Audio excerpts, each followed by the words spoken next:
This is Josiah Plays Kingdom Death Monster on Tabletop Simulator. This is the People of the Skull campaign in the settlement Marrowhaven.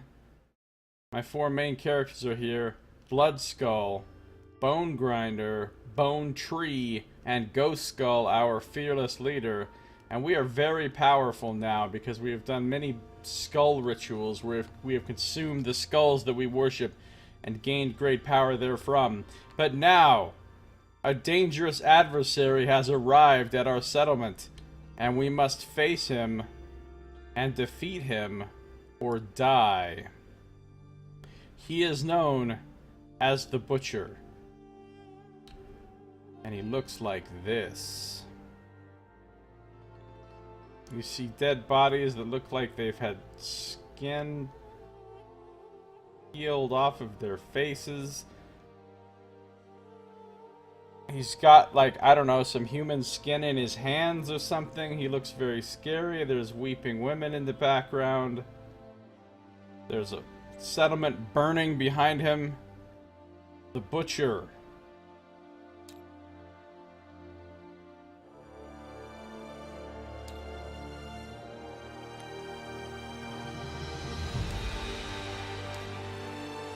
Alright, so what we have to do is... Okay, here we go. Here's the backstory. There once was a man who could not hide his fear. He wore a mask that transformed his cowardice to rage. In turn, the man transformed into a monster. All that remained was a devouring fury that stalked the night, collecting the fearful faces of others. So he's a face collector. You think he looks like the Diablo 3 Butcher? I guess a little bit, maybe. We need to set up the Butcher encounter. Now this guy's a lot easier than the Hand, but he was still really scary when I fought him with my old group. Of course, this group is much more powerful at this level, so I think we'll make short work of him. There is no hunt phase. Just level 1 Butcher. He gets 7 basic cards and 5 advanced.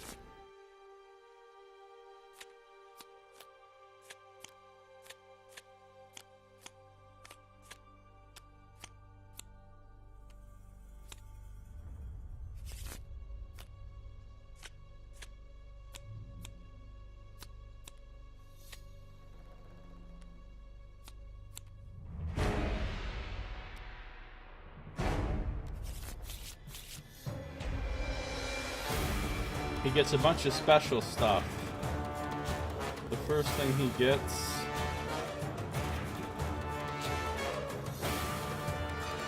is Berserker.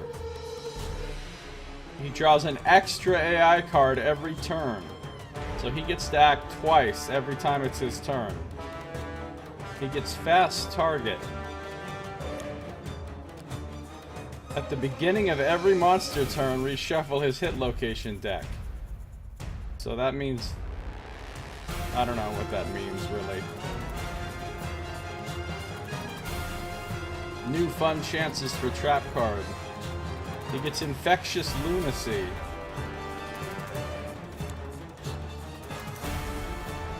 This is for the survivors. When they suffer brain damage, they gain lunacy tokens equal to the damage suffered. When you have 3+ lunacy tokens, remove them all and suffer the frenzy brain trauma.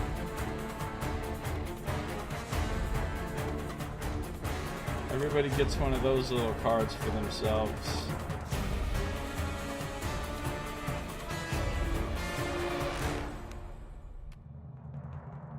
How nice. He's got treats to pass out to everyone.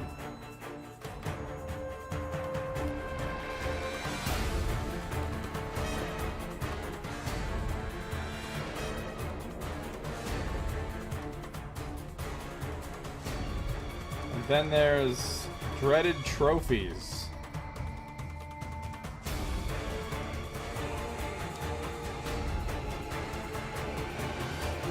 Now apparently we're peeling faces off with a hook.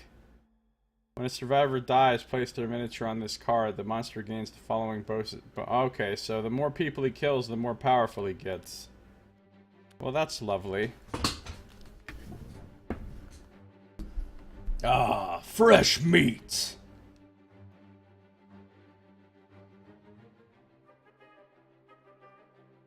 He fucking drives people crazy. He draws extra AI cards.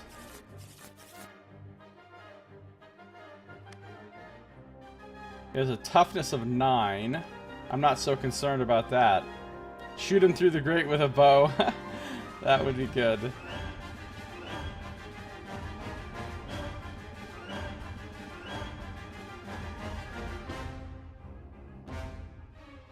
Alright. Let's set up the battleground. We need to place 3 stone columns.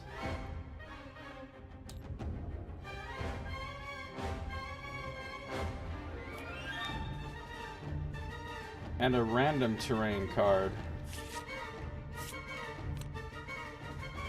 A survival. We can get a corpse and we can get a skull from this! Oh, yes. Alright, so the stone columns need to come out. Stone columns indicate the possibility of ramming the pillar.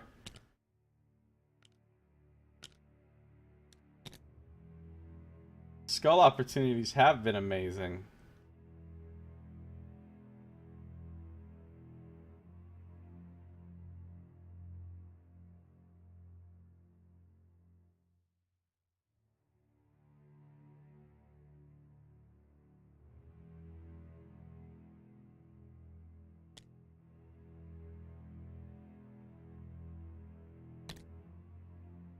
One goes there.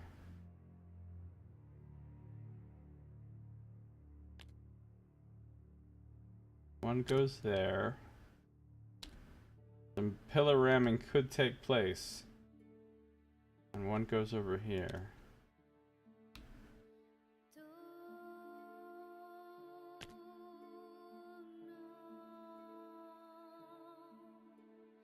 We can place the survivor corpse wherever we want. 6 spaces away from all other terrain.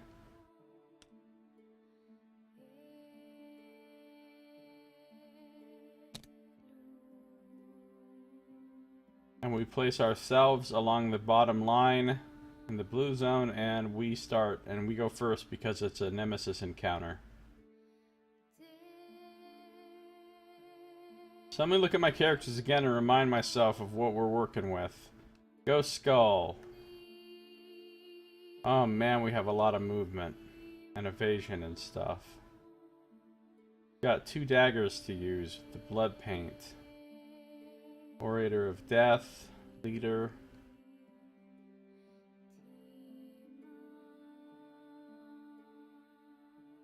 I think we're in a good way as far as survival goes. Bone Tree just has 1 dagger.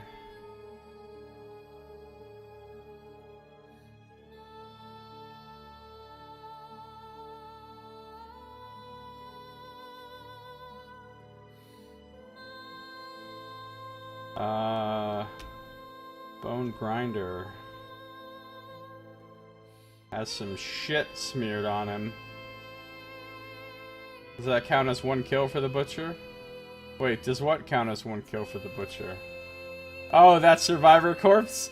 Nah, I'm sure that's just, that person just died of old age nearby.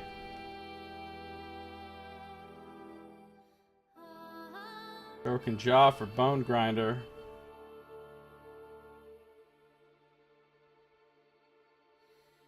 Also has shit smeared on her. Ah, she's got mammoth hunting.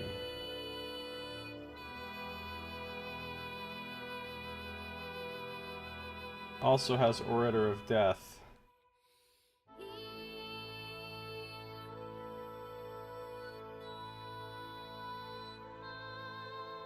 Alright. How do we want to do this?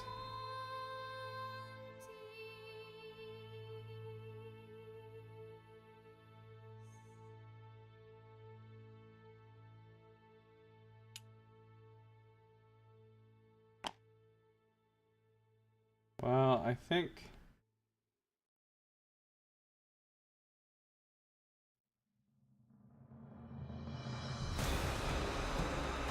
our man Bone Grinder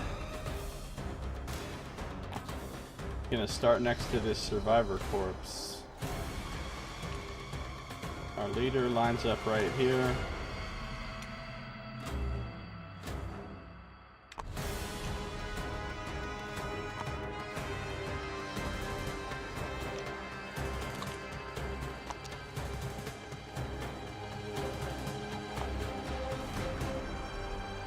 Alright, here's how this is gonna go. In our first turn. Immediately right out the gate, let's not fuck around. Let's send Ghost Skull in. She's got a movement of 10. 1, 2. She can actually move all the way behind the Butcher in one move. That's incredible. And then she's just gonna start laying waste with the attacks. So, she does each of these daggers separately as part of one action. So she spends one action and first she activates her first dagger, which means she has a speed of 5. Oh my god, so she's making 8 attacks. Oh man, our chance of drawing trap cards is going to be really fucking high. She's making 8 attacks. And to hit, she needs 2 1s. She needs 1s to hit. Okay. I don't actually need to roll this because she doesn't trigger anything on perfect hits. And she can't miss. So, well, she does, but she doesn't need any survival, so... So in other words, she just hit 8 fucking times.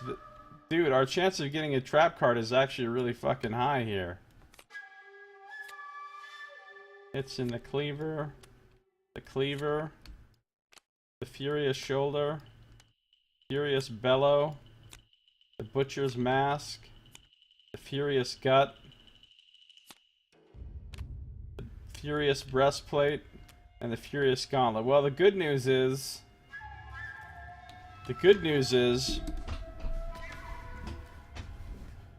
we did not draw a trap card. Bad news is when she hits with her other dagger, if she does, she's automatically gonna draw a fucking trap card because she has more hits than he has cards left. But alright, let's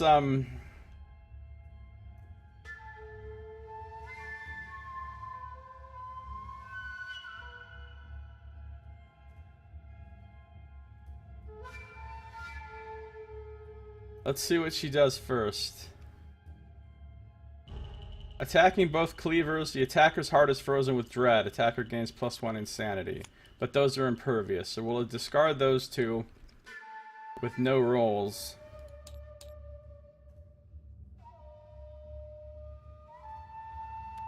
The level 1 version of him has no special tokens on him or bonuses. So no, he doesn't have any evasion. But you'll notice something about the Butcher. Look at all these cards. Every single one of them has no crit effect on it. Because the Butcher is almost completely uncrittable. I think out of his whole hit location deck, there might be like 1 or 2 cards that you can crit on. But so he's basically uncrittable. Alright, so what is she gonna need to wound this guy? She's got 7 strength. 8. So she wounds on a 1, so she can't fail to wound.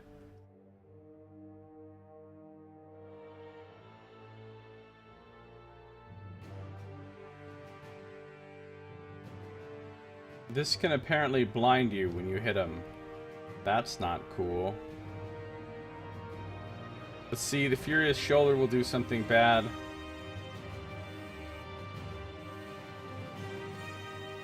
Well, see, a lot of bad things happen here.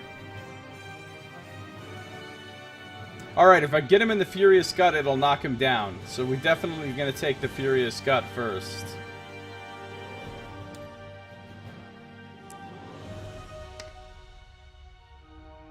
Alright, that's a wound. It would be a crit, but he doesn't have a crit. The Butcher is knocked down. All survivors gain +1 courage. Hey, we just hit a courage milestone. Hey, so did Bone Tree.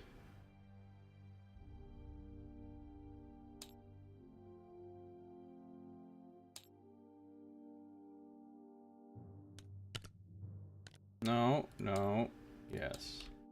So we have to resolve those real quick before we do anything else. But the Butcher's knocked out. Hey, that's great. Before anyone else has had a chance to go, knocking the Butcher... Of course, we're still going to draw the damn trap card, which is going to stand the Butcher up. Sadly.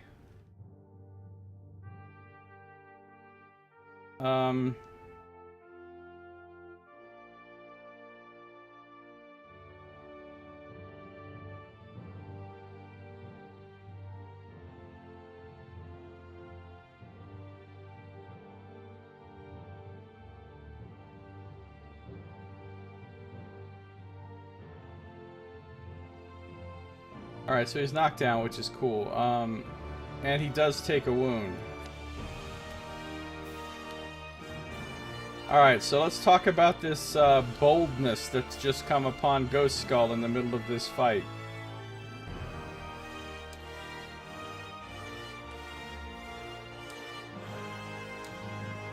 She's doing it in the Showdown phase. The essential difference between man and monster is a gap no human can overcome. You accept this and tap into a deep well of deranged fortitude. She gains the ability Stalwart. Ignore being knocked down by brain trauma and intimidation actions. That's pretty nice.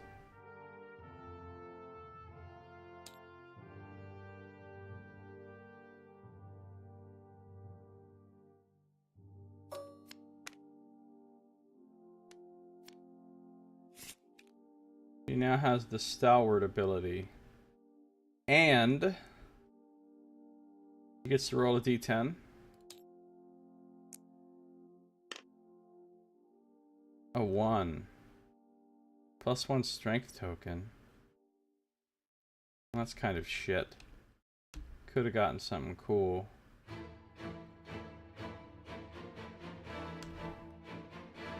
Nonetheless, I'll take it.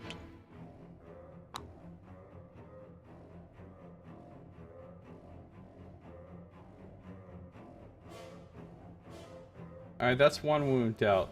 Butcher's knocked down, that means he's going to cancel all the reactions on these other cards, which is fantastic.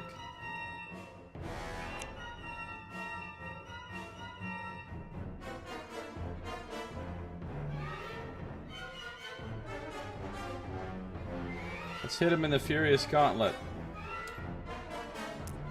I don't think I even need to roll, honestly, because she's got... Yeah, she can't not wound, and critting won't do anything, so I'm not even going to roll.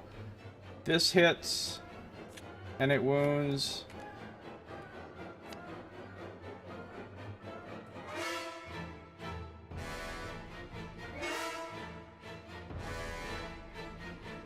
This hits, and it wounds on the mask. This hits, and it wounds on the bellow. This hits and it wounds, and we cancel that obnoxious reflex. Now this one I do have to roll, because that's not a reflex, it's just a thing. Oh yeah, Bone Tree also got the courage, good call. A 5, so this hits and it wounds, and it doesn't cause any explosion.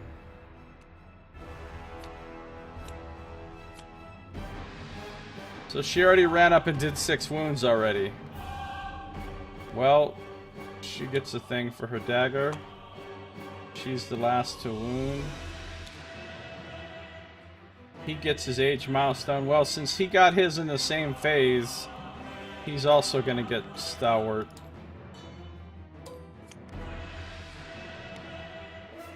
And he's going to get an 8. +1 permanent strength for Bone Tree. Alright, I'll take it.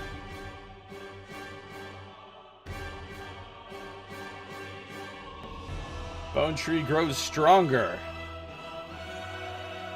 Now here's the bad news. Because I chose to use this action on my blood paint, I must activate both weapons. I don't have a choice not to at this point. She just went into a frenzy and started swinging her daggers like mad, not even thinking about the fact that the butcher would retaliate. So unfortunately, I'm gonna draw... Well, she can't miss, right? No, she can't miss. I don't think she can miss. Actually, knockdown, it's a 3+, and it replaces normal accuracy. So she can miss.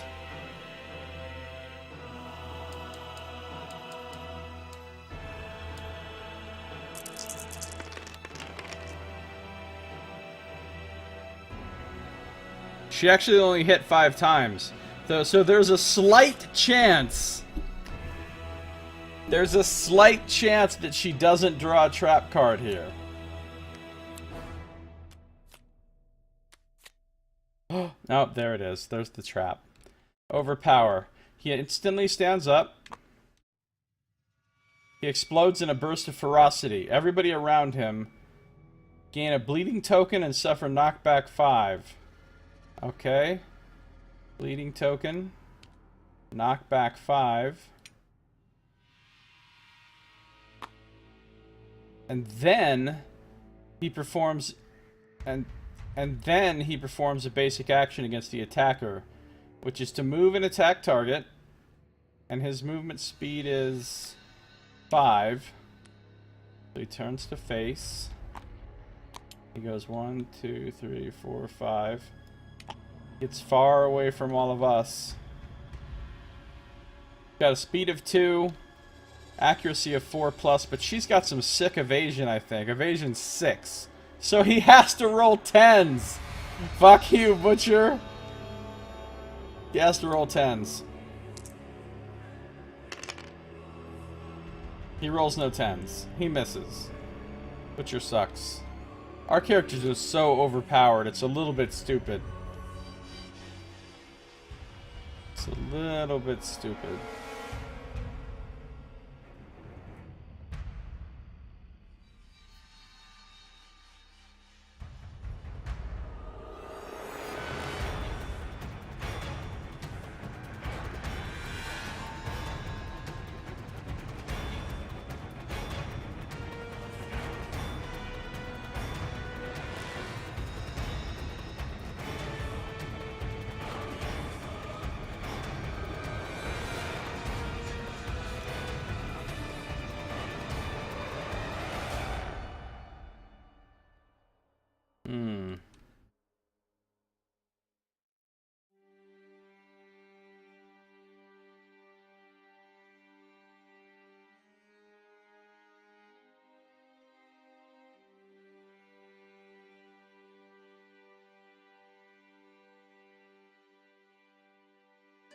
Interesting. Okay. Let's just finish this fight. I'm thinking about changing the rules. I think I've made the game too easy. I'm concerned that I've made it too easy. Especially since we just got another skull. There's 2 different ways you could interpret this. Now, when I looked this up online and read about it, the interpretation everybody else seemed to be using, I'll show you. When you go to game variants,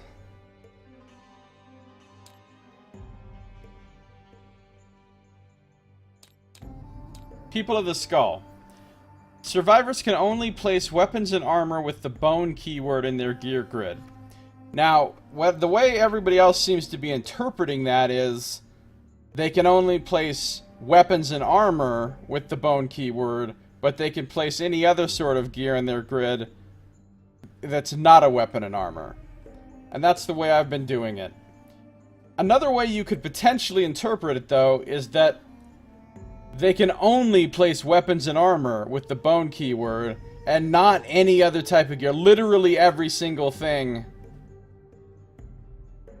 Now, I'm pretty sure that's not, like, how it's supposed to be. But if I did that, it would eliminate a lot of things that I can currently use. But I don't know that I want to do that, really.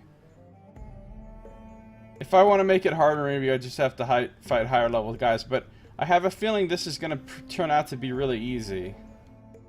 Because he just missed a whole bunch.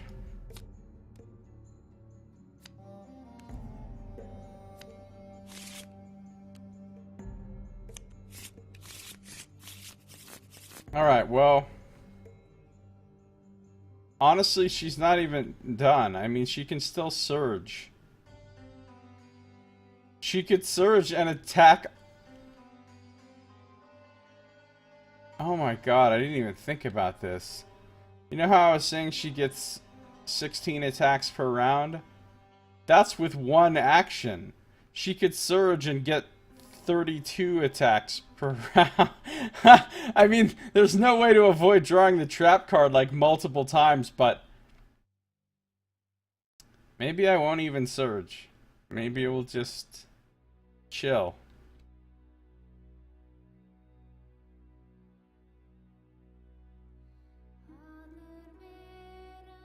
No, it's not consumable. You can use it as much as you want.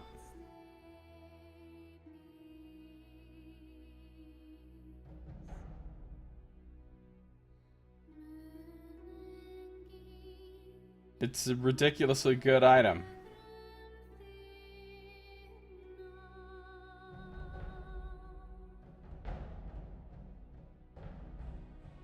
Yeah, it's pretty awesome.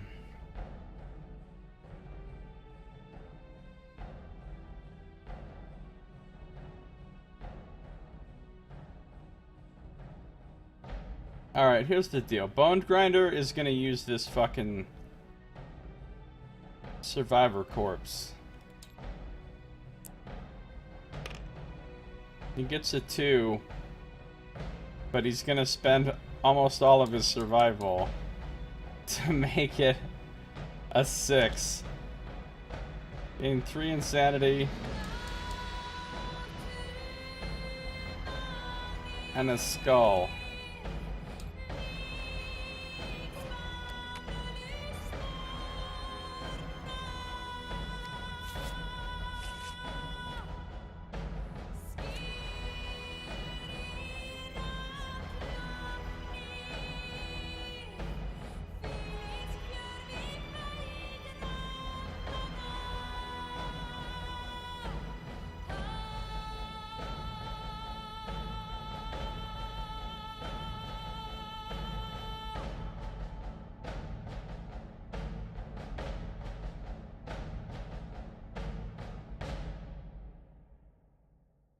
Alright, he's going in.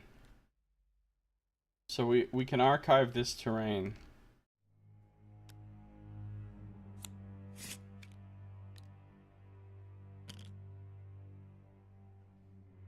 And he's got a speed of 10.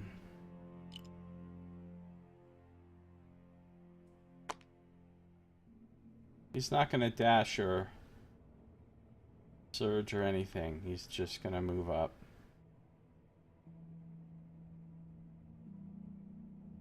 Alright, Bone Tree, on the other hand,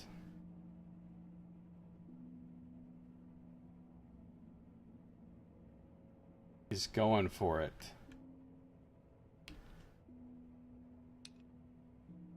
It's gonna move up to here. Maybe he's not gonna dash, but he can throw it. He can throw darts. He's gonna move up and throw darts. He gets to throw 6 darts because he has a speed of 5. He needs to hit. He needs. Oh, he's a 5 accuracy. He's a 2 or better. He needs 2 or better to hit.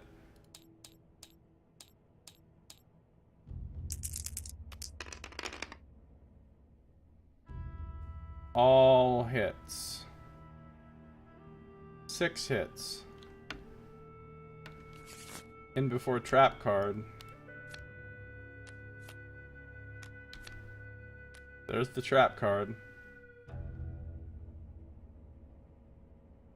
Butcher explodes in a burst of ferocity again. Actually, these automatic bleed tokens popping out are going to be a problem for us.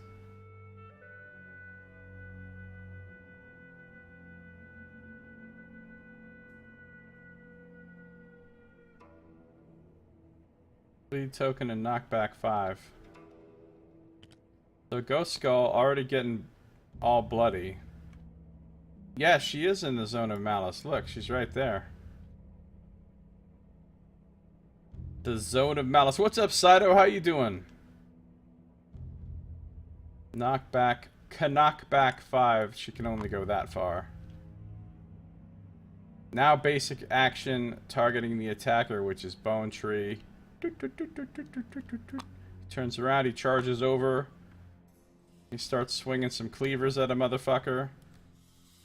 All of these other locations don't matter.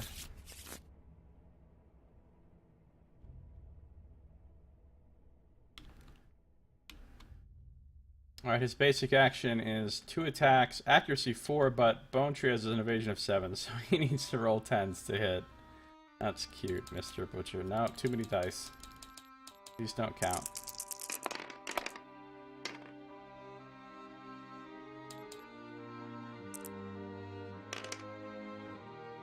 He misses. You're traumatized by your robo-brain fucking? Or are you traumatized by something else?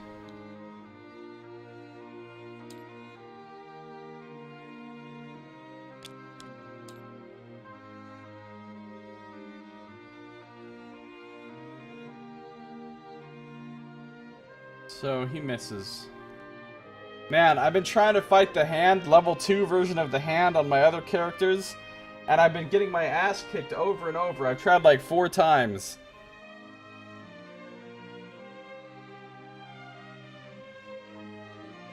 The game gave no warning. Well, you chose to flirt. You chose to flirt.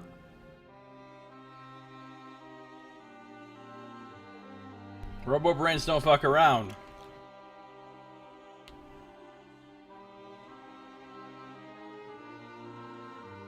Alright, well, now that we've been through that little shenanigan,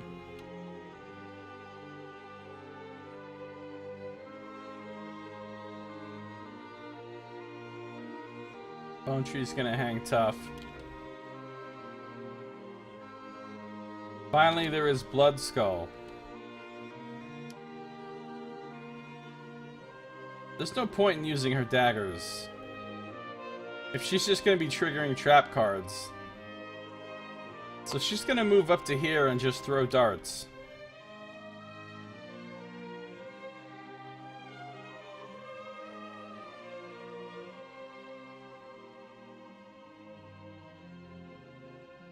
She gets to throw 7 darts. She needs a 2 to hit.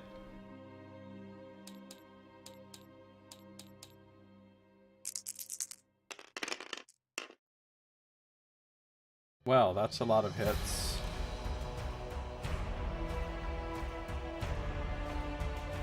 Five hits. Let's see if we draw that fucking trap card again.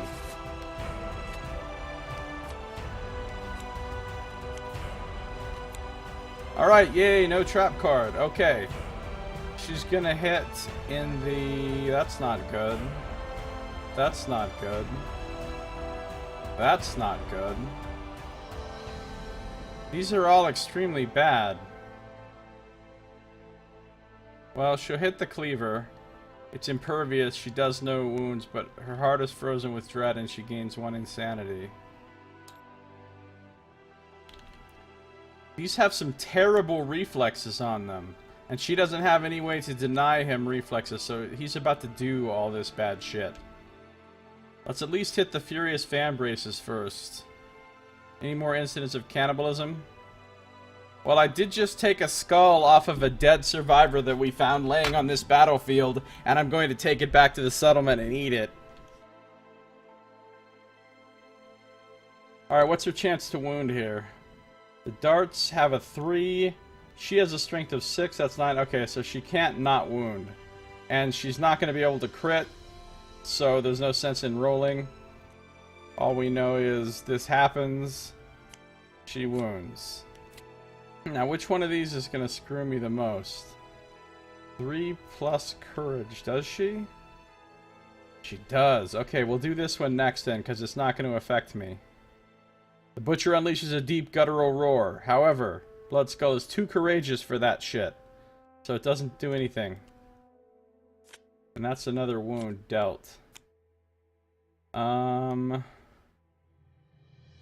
That's not cool. Who else is in the zone of death? Oh, now 2 people are in the zone of death. Well, she'll hit the Furious Shoulder next anyway, because it's not going to affect her. Bash and knockback 5 for both of these guys. 1, 2, 3, 4, 5, and he's knocked down. 1, 2, 3, 4, 5, and he's knocked down. Hit him in the Furious Bellow. Well, I think by hitting him, she caused him to bellow furiously. And then she hits him in the Furious Crown. Did I do the wound for the...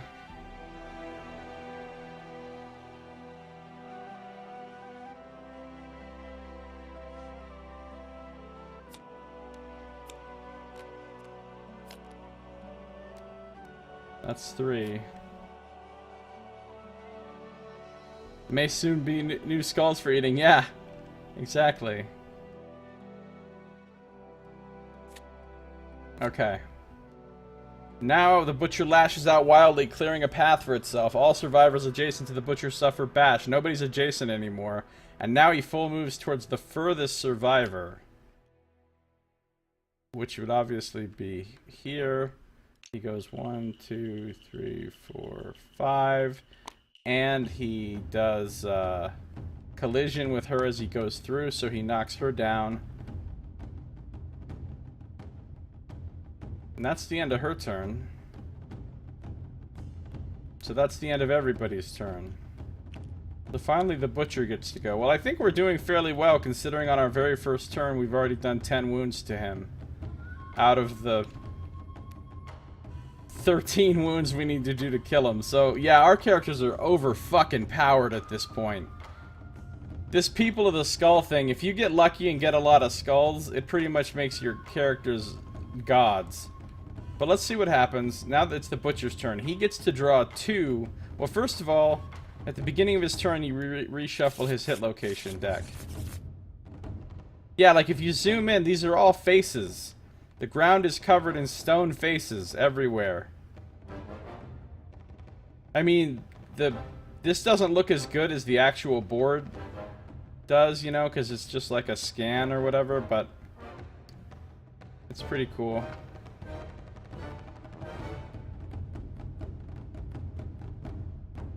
Alright, he gets to draw 2 AI cards, so here's his first one. He's gonna kick. Closest threat facing. That's nobody, because a knockdown opponent is not considered a threat. Closest threat. Alright, the closest threat to him, then, is her. Wait, oh, that's right. We don't have the thing where we can automatically get up. At the start of the thing. So they all are still down. Closest threat is way back here. So all he can actually do is move in the direction of Ghost Skull. He can get that far and he's out of range, so he can't attack. But he gets to draw another AI card as part of this card, plus the one that he gets to draw after this. Now he's got Hugh, closest threat facing. Now he has a closest threat facing, so he can move up on her. He can Hugh her.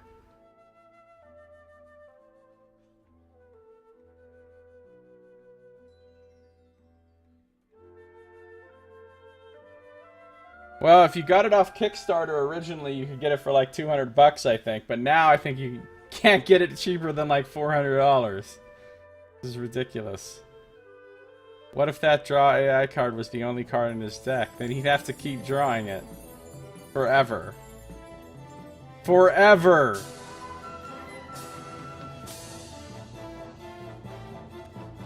Or maybe he can't if there's no... Shit, I don't know. That's a weird loophole. He would just keep kicking for eternity.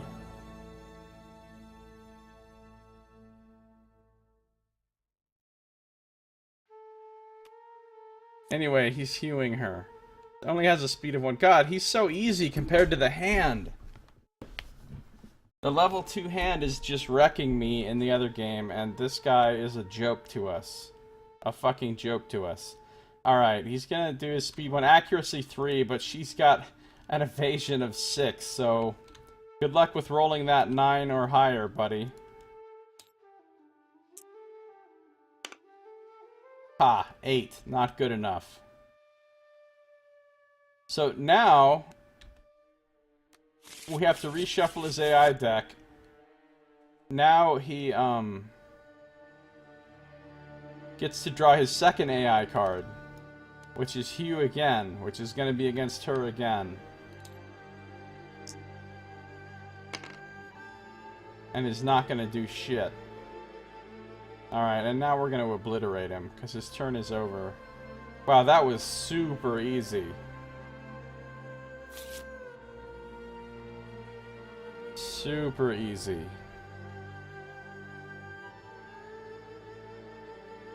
I mean, he's not technically dead yet, but cut the games.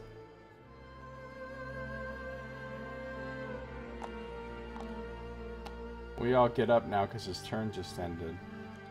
Well, do I want somebody else to get some proficiency here?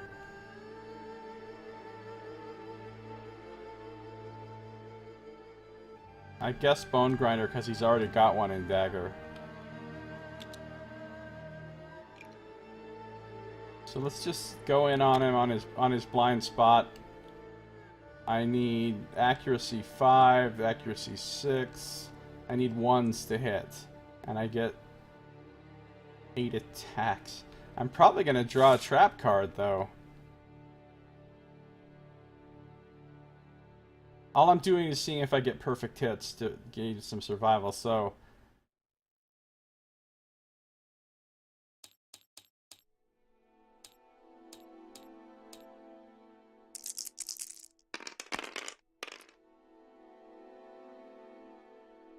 Those are all hits. None of them are perfect, though. So now, we've got, like, better than a 50% chance of drawing the trap card here. Because I'm drawing 8 cards off a 15-card deck.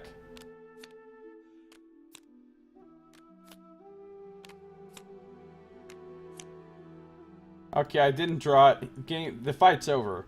I could look at these cards and we could fuck around, but there's literally no chance the Butcher doesn't die right now.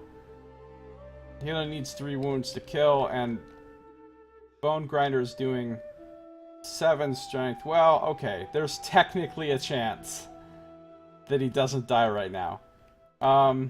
We'll do the Cleaver. We'll gain the +1 Insanity. We'll take that. He's up to 18. He's not going to be hunting any antelopes anytime soon. We'll knock him down and try to get +1 Courage for everybody. Technically, he could miss if he gets, well, he didn't. Also, oh yeah, we can't... You notice, have you seen a single critical hit effect on one of his cards? No. So that's his thing, kind of, is like he's uncrittable. And he's got a lot of bad reflexes, but other than that, he's kind of easy. Alright, cool. He's knocked down and everybody gains, so that cancels all of his reflexes, and everybody gains another courage. We should just... Well, I can't. He's gonna die. Like I said, we should just farm him for free courage. But unfortunately, he doesn't have enough health for us to do that. I'll take all the free courage, though. So we've hit him in the gut and knocked him down. And we need to take off... Alright, all he's got left is Hugh. Do anything else do anything cool? What's the thick cape? It's decorated with the shriveled, screaming faces of its victims. All of these reflexes and failures and everything are cancelled. So really, all he needs to do is roll a 2 or higher twice.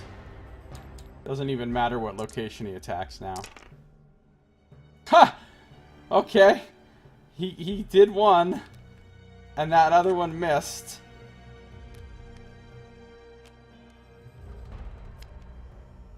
So he's got 4 more locations to wound. Technically, he could fail on all of those and not kill the butcher, but seems unlikely.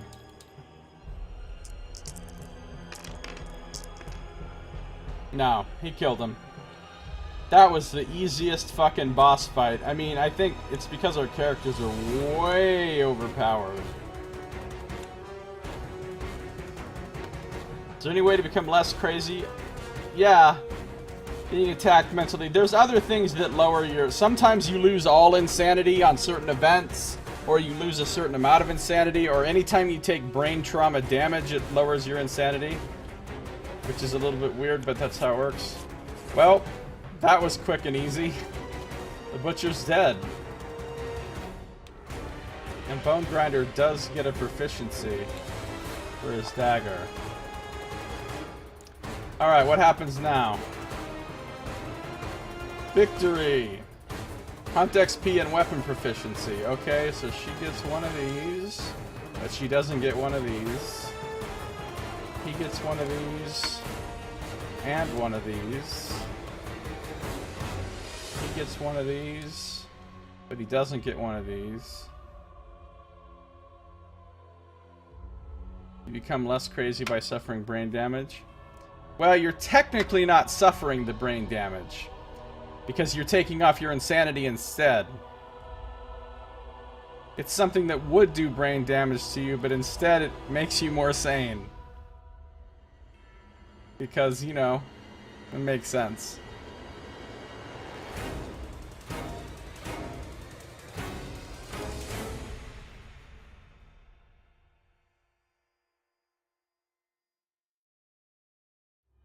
Threatening to shoot yourself in the head is not crazy in this world.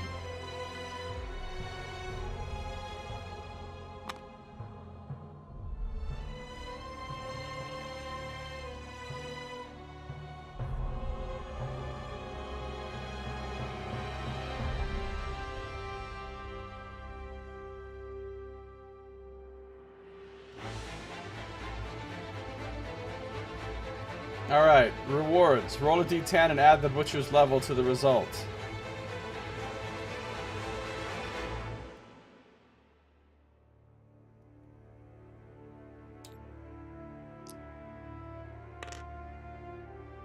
A 1? That's a shit roll.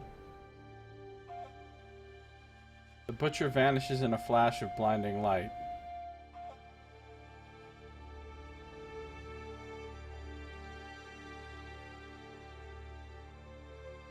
Fuck it. I'll spend 3 survival. And we'll make that a 4. The butcher lets loose a final roar. Its body explodes, scattering 1d5 broken lantern resources, which is scrap. 4. I get 4 broken lanterns. I mean, we've got to get something out of this. Oh, of course, we did get a skull, so at that point, anything else is superfluous. Price is right, losing horn.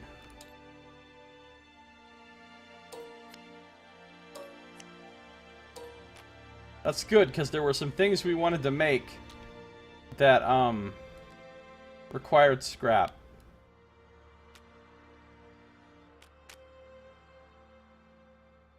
So we got some broken lanterns, we got a skull off the dead survivor. And that's it. The butcher is dead. The level 1 version, anyway.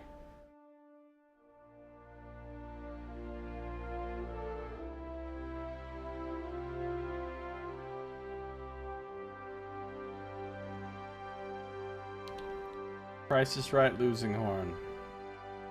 Do do do do do.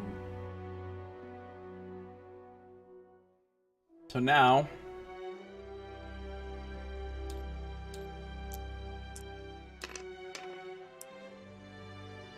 we can get rid of these infectious lunacies.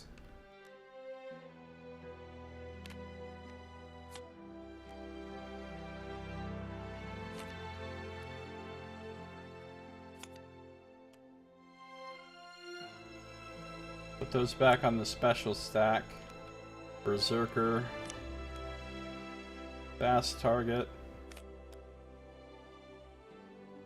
Face peeling card. Infectious Moonacy, also known as Mad Cow. Get these stone columns the fuck up out of here. Take the butcher, set him up here in our defeated foes area.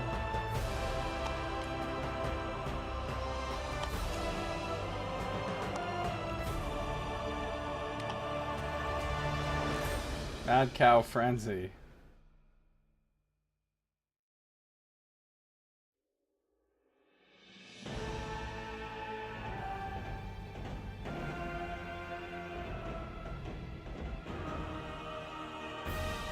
I'm realizing something, that getting too powerful can actually hurt you. Because at this point our speeds are getting so high that we're like having such a high chance of getting the trap card on any given attack.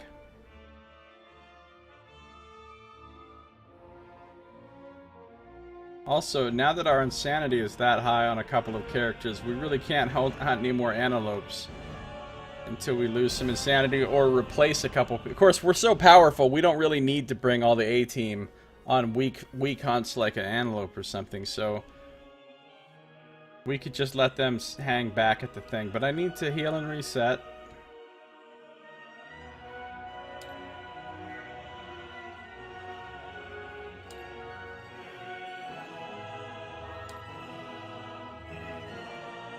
And we're gonna put the butcher's stuff away.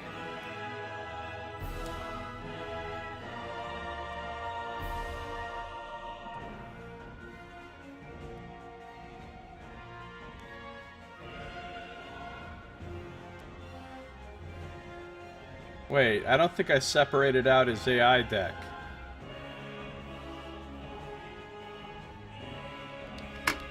I didn't. Start using skulls on a B team.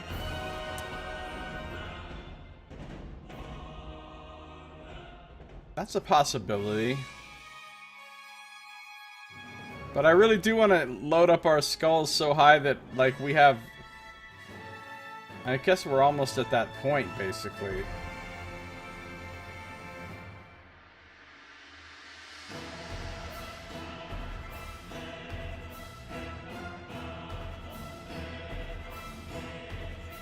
I feel like at this point, even though I'm only on Lantern Year 4, this crew could kill the level 2 hand right now.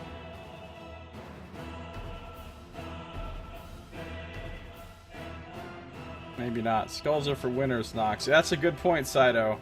Saito has it right. Skulls are for winners. Put that skull down. Skulls are for closers. Man, look at how many cool cards I never even saw. Like most of his cards. Hack City. And Embrace the Pain. What do these cards even do? And Lantern Hunger.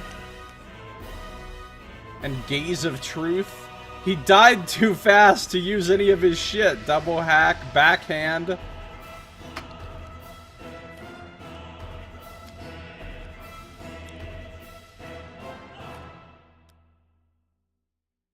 Alright, let's go.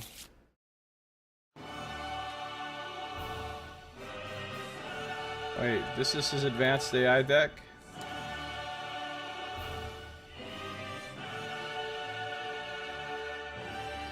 Apparently. This is his basic. 11 and 10, is that what he had? Must be.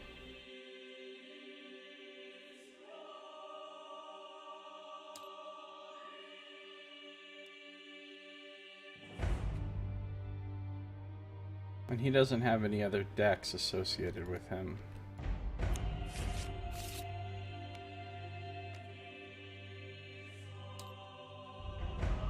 Basically, they use Terrifying Moo on the Butcher, yeah. Well, I mean, actually, if you think about it, if we're fighting the hand, right? Remember how on his trap card, he literally goes around and attacks everybody on your fucking entire team on the board, which is some bullshit. We could be drawing his trap card a lot with this much speed. Since it invalidates an entire attack, it's actually not good to be that fast. We shouldn't be using daggers, in other words. These daggers that have 3 speed on them, we should just be using darts from now on. Those eyes require perfect hits. That's true, actually. So...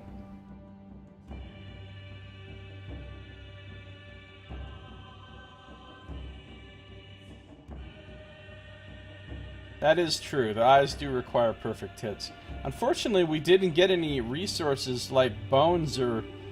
oh, we're not even going to be able to innovate this time.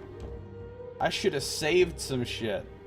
Because we don't even have an organ to use to innovate. Or a hide. Well, that sucks. We're not going to get any new technology. We're not going to learn to invent a bed. Or pictograms. Alright, anyway, we'll come back to the settlement.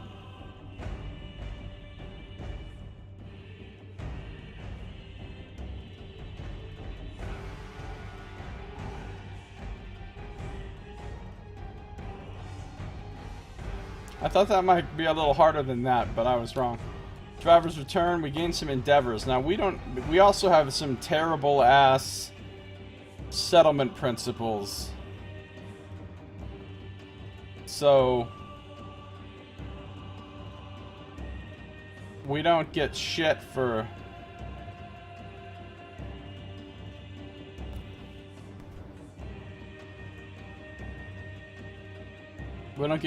endeavors.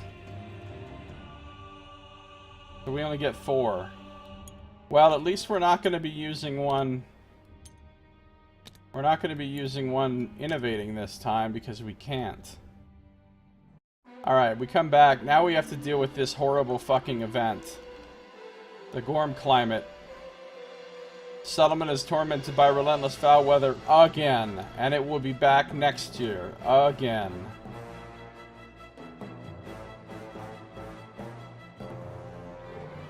Constantly with the Gorm climate.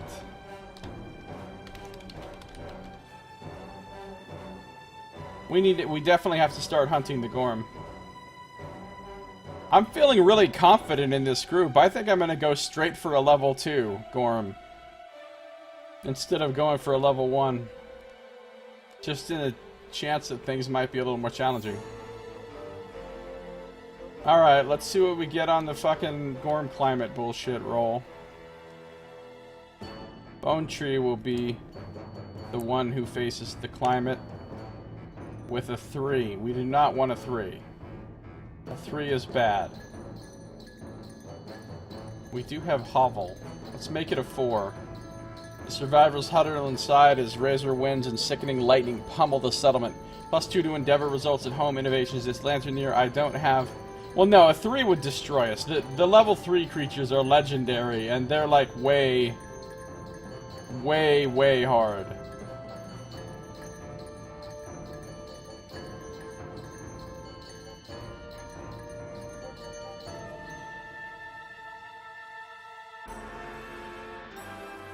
I mean, at least not yet. We'll start with a 2. Oh yeah, and I gotta write the Butcher down now.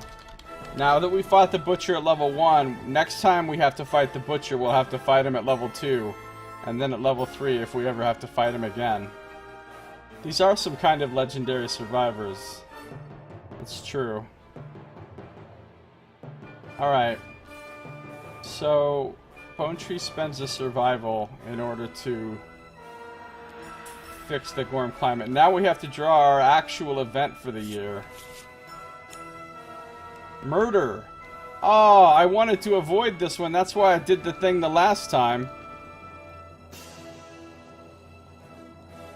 Yeah. Well, you have to fight them more than once, because there's a bunch of Nemesis encounters, and there's only so many Nemesises. Nemesi. And sometimes they'll get added back onto the thing on a later year. But when you have to do a Nemesis encounter, you have to fight one of the ones that you have available. But you have to fight a higher level one. Nemesis. Alright, what is this murder event? This could be terrible. Someone in the settlement has been murdered. The survivor with the highest... Oh, hell no. There's no way out of this. There's no way out of this. There's no way to change the roll or anything. The survivor with the highest hunt XP is the victim. They are dead. That's it. Just, they're dead. Well, the thing is, I have multiple survivors with the highest hunt XP. Ghost Skull has 5. Bone Tree has 5. Bone Grinder has 5. Blood Skull only has 4. So, it's gotta be one of those 3. Well, I think the only fair way to do it is to roll randomly to see which one of the 3... See which one of the 3, gets killed. 3, 4, 6, 7, 8, 9... Come on, not Ghost Skull. Motherfucker! My leader! My best character just... See, okay. So that's the thing about this game. Just when you think it's getting too easy, it fucking just aces your best character with no chance of a roll or anything. Our leader, Ghost Skull, has been murdered. Oh my god. That's fucking awful. The survivor with the highest insanity was caught in the act and is awaiting punishment. Who's the one with the highest insanity? 16-4. Oh, it's Bone Grinder. We might lose him too. Alright, we have to see what's up with our society principle. Uh-oh, this isn't going to be good. Our society principle is accept darkness. So we roll on this table.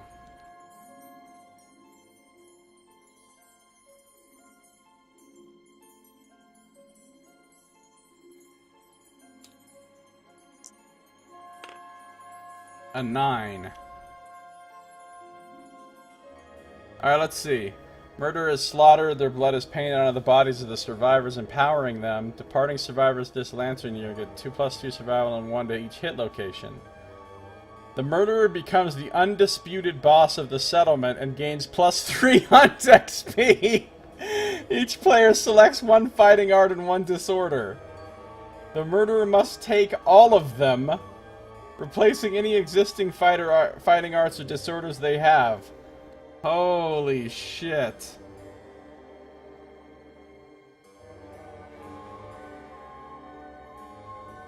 Well, that's crazy. Well, it looks like we have a new leader, and his name is Bone Grinder. He just took over this motherfucker. And he's about to get a lot of disorders and fucking...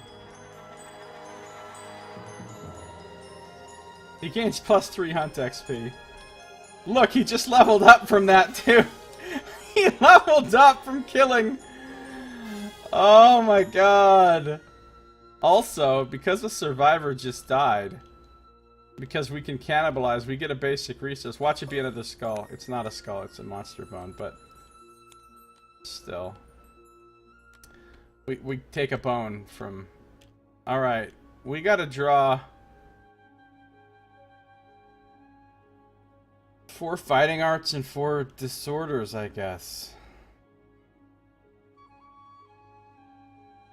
But you can only have 3.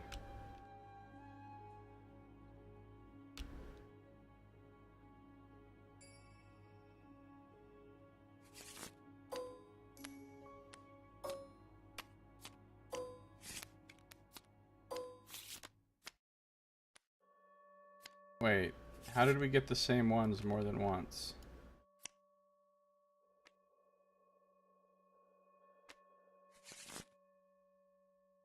Because there's only 1 copy of each of these in there. Now, get out of here, Vestophobia.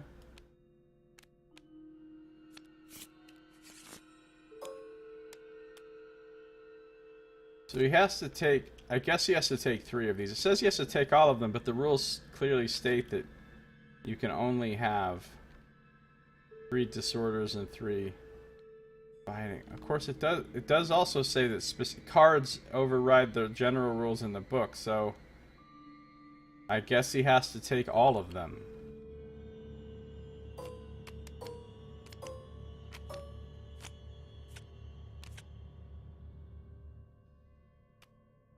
Mighty Strike. Alright, well, you get all of these. And all of these. Let's see which crazy fucking disorders. Now, they do replace the ones he's got. So, binge eating disorder, gone.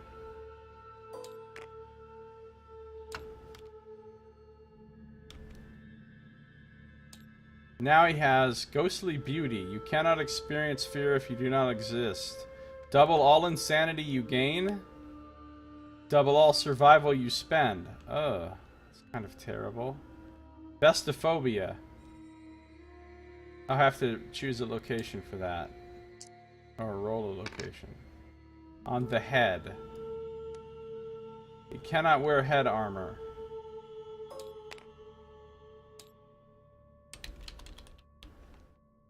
Okay. Post-traumatic stress. The last hunt was harrowing. All you can do is cower and relive the trauma. Only time can heal your wound. Next settlement phase, you do not contribute or participate in any endeavors. Skip the next hunt to recover. Okay, so he's gonna have to skip the next hunt.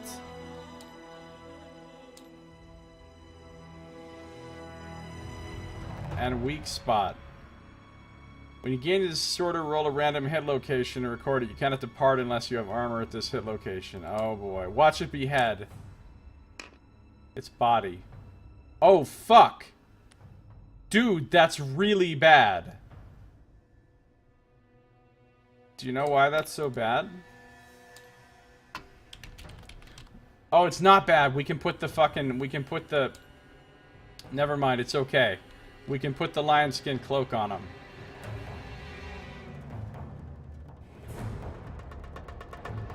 Wait, unless you have armor. This thing doesn't technically give you any armor, but if you're wearing armor, I don't know. I would say if you're wearing it, it counts. There's no bone armor at all. I mean, this one piece of armor, except for bone skull helm, and this other skull thing. There's 2 head armors with bone, and there's this cloak that doesn't give you any armor points, but has bone in it. But other than that, all the other armor out there is not bone. Then he gets Mighty Strike, but he already has it, so that just cancels out, basically. He's already got Unconscious Fighter. That's weird that he got ones he already had. But now he has Otherworldly Luck. During the hunt and settlement phase, whenever you roll on a table, you can add 1 to the roll result. Hunt events, story events, endeavors, settlement events, etc. Oh, that's fucking great. And tumble. Fucking tumble. Get out of here with the tumble. Post-traumatic stress is just gonna affect 1 year, though.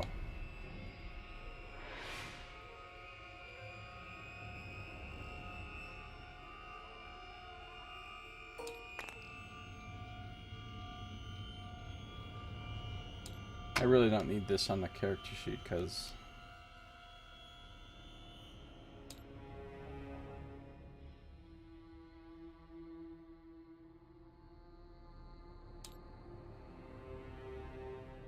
no, he's not the indecisive one. That's Bone Tree.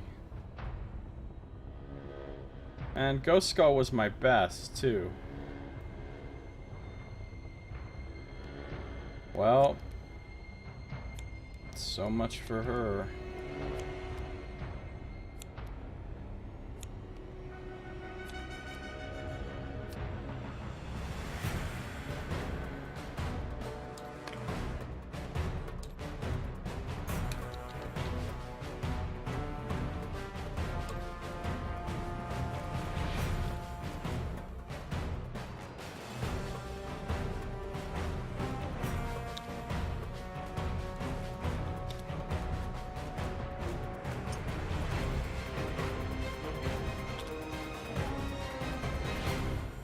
Bitter over them not fixing his shattered jaw with a dark dentist, so he took out Ghost Skull, and the trauma of it gave him PTSD. I know, it's crazy. It's absolutely fucking mental. Goodbye, all of her abilities. Wow. Well, that took a chunk out of us.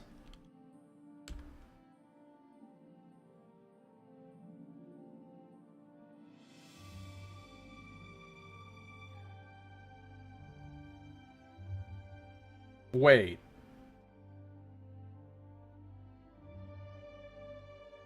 Wait. Wait. Wait. Each player selects one fighting art and one disorder. It always says random when you have to draw it randomly. Select. Back this shit up.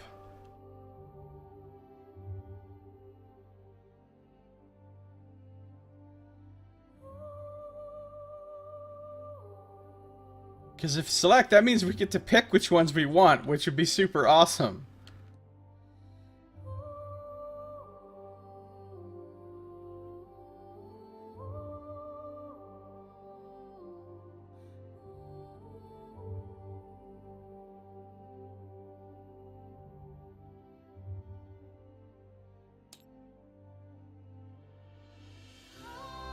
Since you're the only player.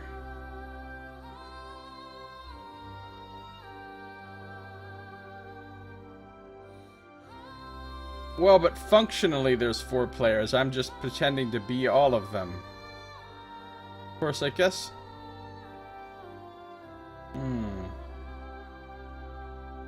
It does say each player.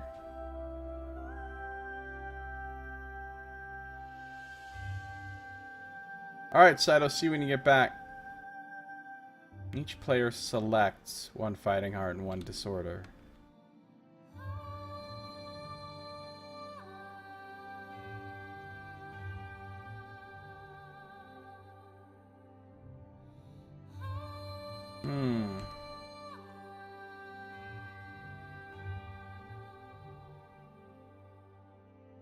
What disorder did he have before?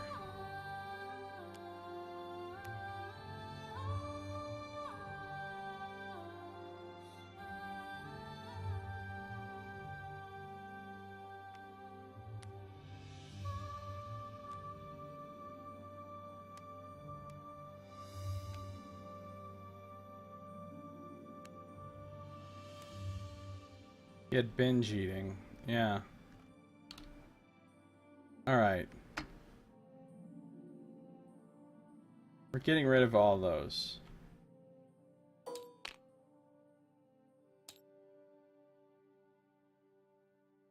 We already had those two.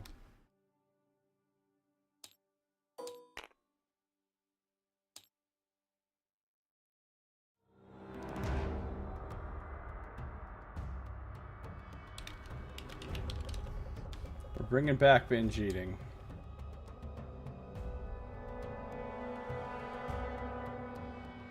And I'm going to select a disorder.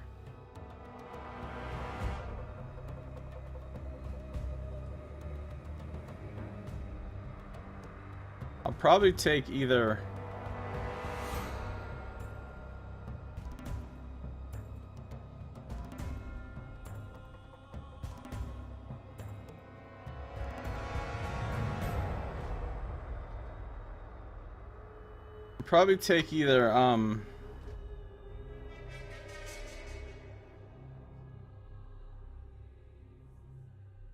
Quixotic or can only depart to fight the Flower Knight? Jeez.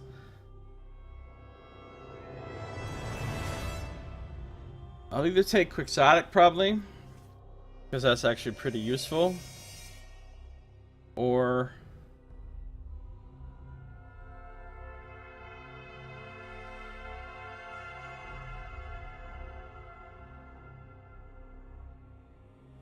Immortal.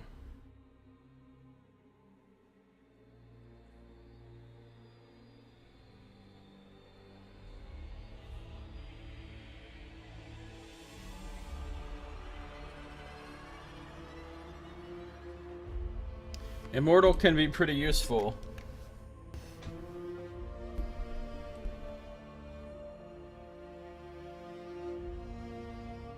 Fuck it, he's taking Immortal. Also, this deck got screwed up by whatever, and it now has multiple copies of some of these ones that got accidentally added into it twice.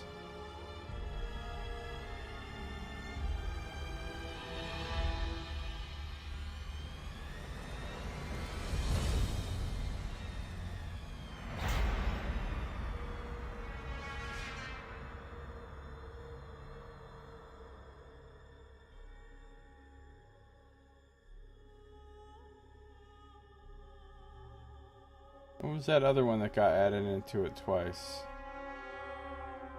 Vestophobia, maybe? Yeah.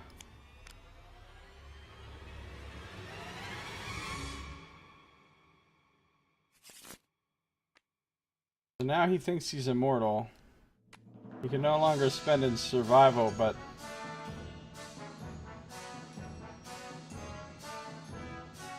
now I get to choose any one fighting art, which is actually kind of awesome. Extra ones got added in here too.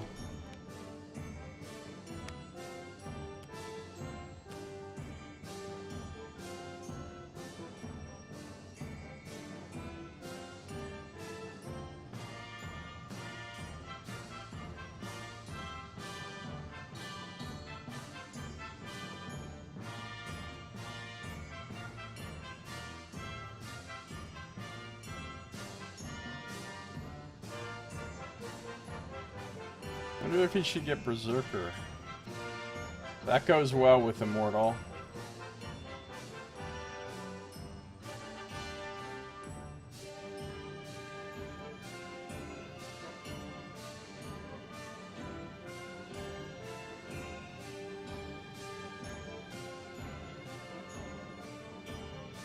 Praised.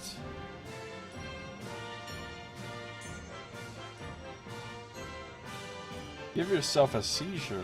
What? On a perfect hit, make an extra attack roll.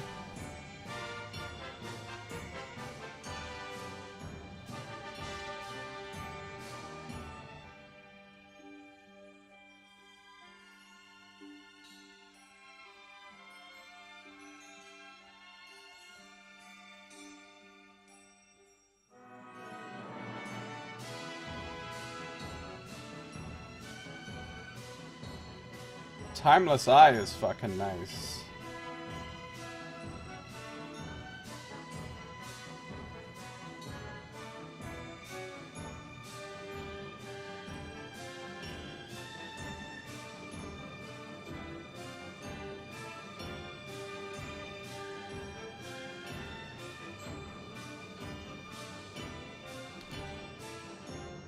If he takes Berserker,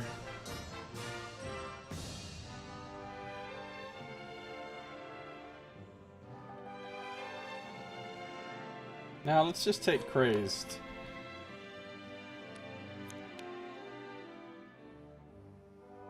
So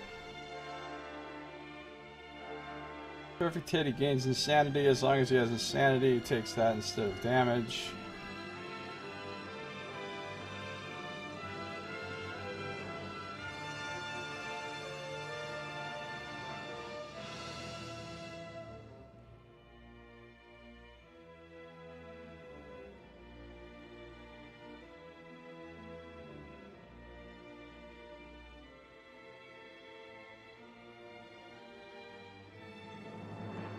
Oh, Bone Grinder. He also leveled up. We need to deal with that in a second. Otherworldly Luck and another Otherworldly Luck.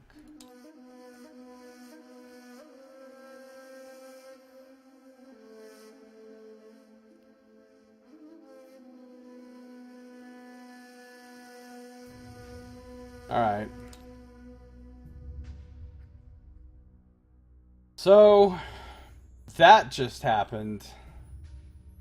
Bone Grinder murdered Ghost Skull and became the undisputed boss of the settlement.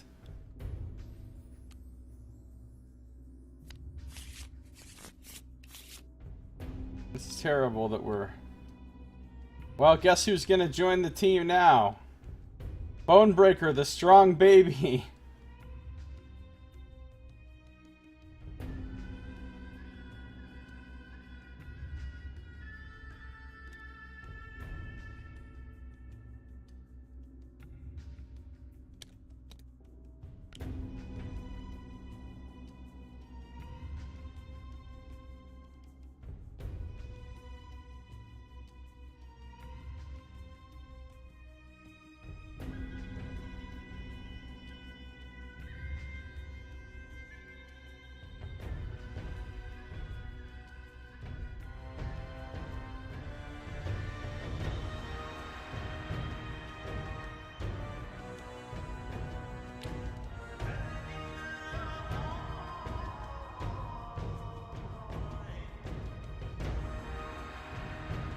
Actually, you know, I think I'll bring Laughing Skull in. She's already got a little bit of hunt XP. Bonebreaker can stay on deck.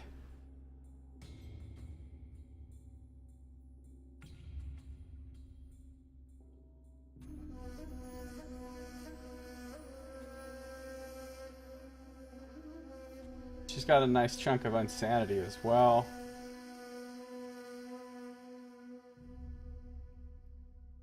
Bone Grinder gets murdered next year. You never know, man. It could happen, apparently. Because he's the one with the undisputed most high XP now, so if murder comes up again, he's gonna be the guy that gets murdered.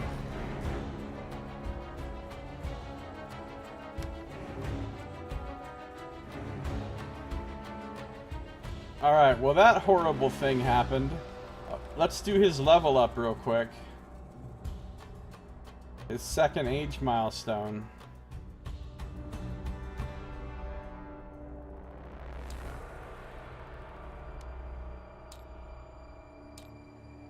Now he gets improved reflexes.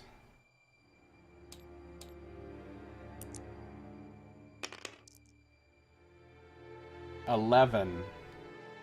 A permanent strength. Alright, well, he's gonna get a permanent strength. His strength is really fucking high now.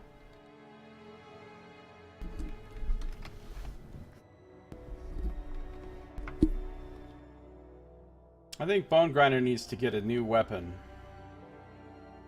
This Bone Dagger, not really fitting his... Then again, he is almost a specialist in it.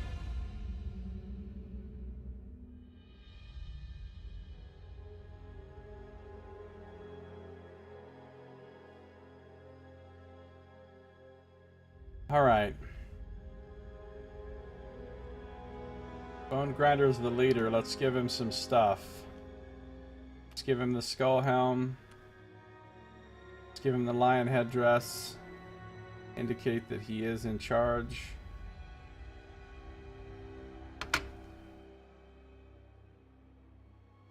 Let's give him the blood paint.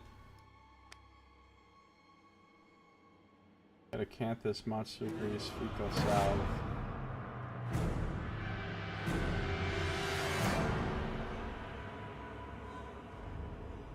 He has to get rid of the murder weapon.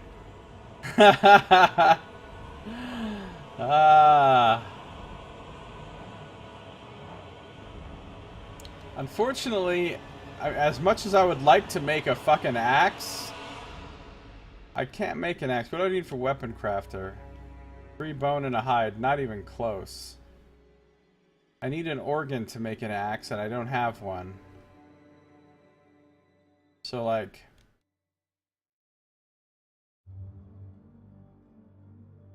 There's nothing else I can... The craziest survivor murdered the most... Yeah, my best character got murdered by Crazy Bone Grinder. Now Crazy Bone Grinder has become the undisputed leader. He's leveled up. He's become immortal, or he believes he is, and he's become crazed. And he's the one with the shattered jaw who can't encourage people, so he's the most unencouraging leader.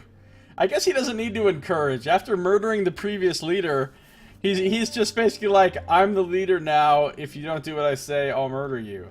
And he's also the strongest person in the settlement, so he's pretty vicious. You know what I could make, though? No, I can't make a monster tooth necklace because I don't have heat. And I can't fucking innovate. Murdering really helped him step in the world. Yeah, exactly. It was really good for him. You know, who would have thought that a guy with a name like Bone Grinder was gonna prove to be any kind of violent person? Who would have thought? Alright. Well, now that that terrible debacle is done, and now we have a weak character in the party, but that's okay because we're about to eat a skull. Oh, somebody gains +1 insanity when I gained a skull. We'll make it Bone Grinder. We're about to eat this skull, and we're gonna use it in. Oh wait, I can't do endeavors yet. I can't do endeavors yet. I have to go through some stuff first. Give me that skull back.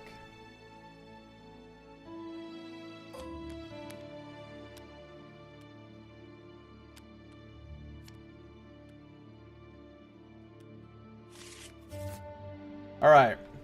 So that just happened at our settlement event. Now we go to... Oh, update the death count. Update the death count. Another one dead. And we already got our, we took a bone from the dead leader and we're gonna use it for something. Oh, we're definitely gonna use that bone to make his new axe, though, when we can. He's gonna make an axe from the bone of the woman he killed and use that as his new weapon. This bone grinder makes someone eat the lonely fruit. Fuck yeah, we're eating the lonely fruit this time. Fuck yeah. Lonely fruit. Fuck yeah. Alright.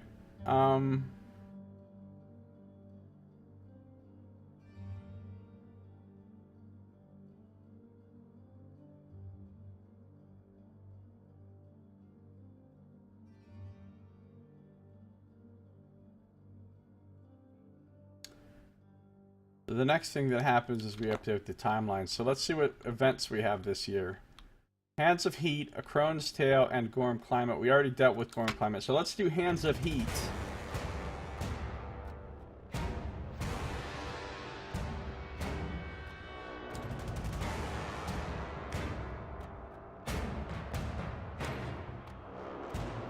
This is apparently what happens. This is where you get the red fist. See how she has the red fist thing? The red fist is great if we get it, but other things can happen. The mystery of the lantern's glow. We did not already innovate Lantern Oven. One lucky day, a clumsy accident knocks a lantern free from the towering lantern horde. A sudden flash of heat bathes the survivors as the lantern crashes to the ground. Now shattered, the lantern light dies, but the seed of an idea begins to grow. Alright, we're nominating a survivor.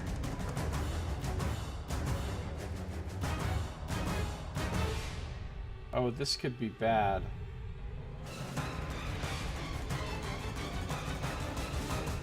They gain +1 courage, but a bad thing can happen. He only has 1 point of...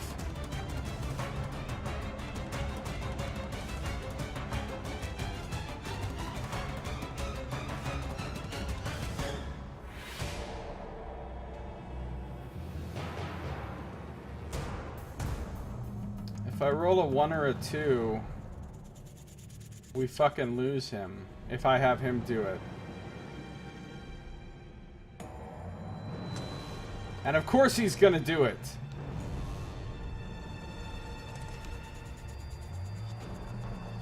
No, he's not gonna do it. Blood Skull's gonna do this.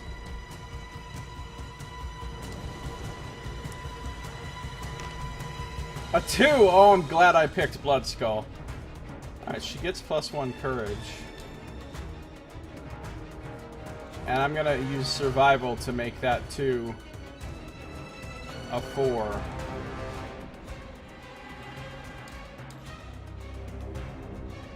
The survivor vigorously shakes a lantern and holds it watchfully. It bursts into blue light with a distinct hissing sound. The lantern grows hot in the survivor's clenched hands, burning their flesh. They bellow in primal triumph. Gain +1 permanent strength and the Red Fist secret fighting art, and your settlement gains the Lantern Oven innovation. Which is great, because I don't think we even qualify for that, because we don't have ammonia yet.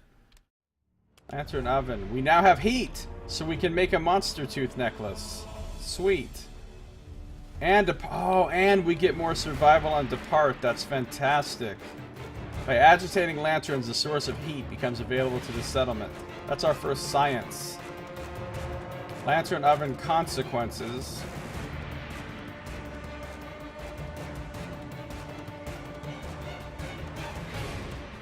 Scrap smelting. Cooking.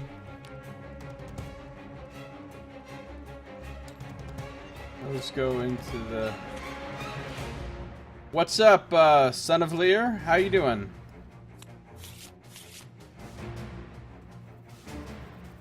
Alright, and we have heat.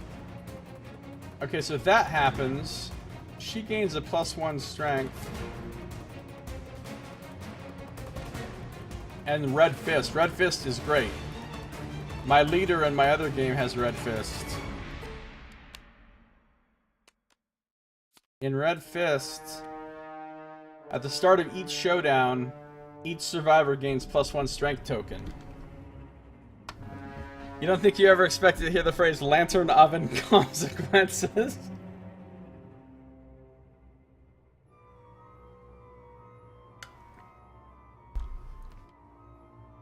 Right? Alright, so Hands of Heat was actually a pretty great event. This one actually didn't screw us. But now we have to do an event that I've never seen before, because it's the Flower Knight event. A Crone's Tale happens now. So we have to open up the Flower Knight book. That's what the Flower Knight looks like, I guess. This enigmatic knight is the source of many tales and the muse of many pieces of art.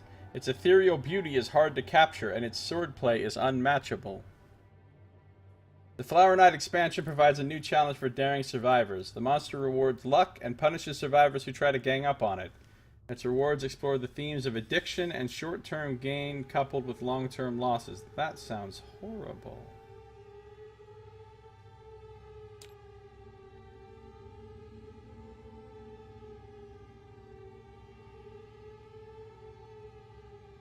Okay.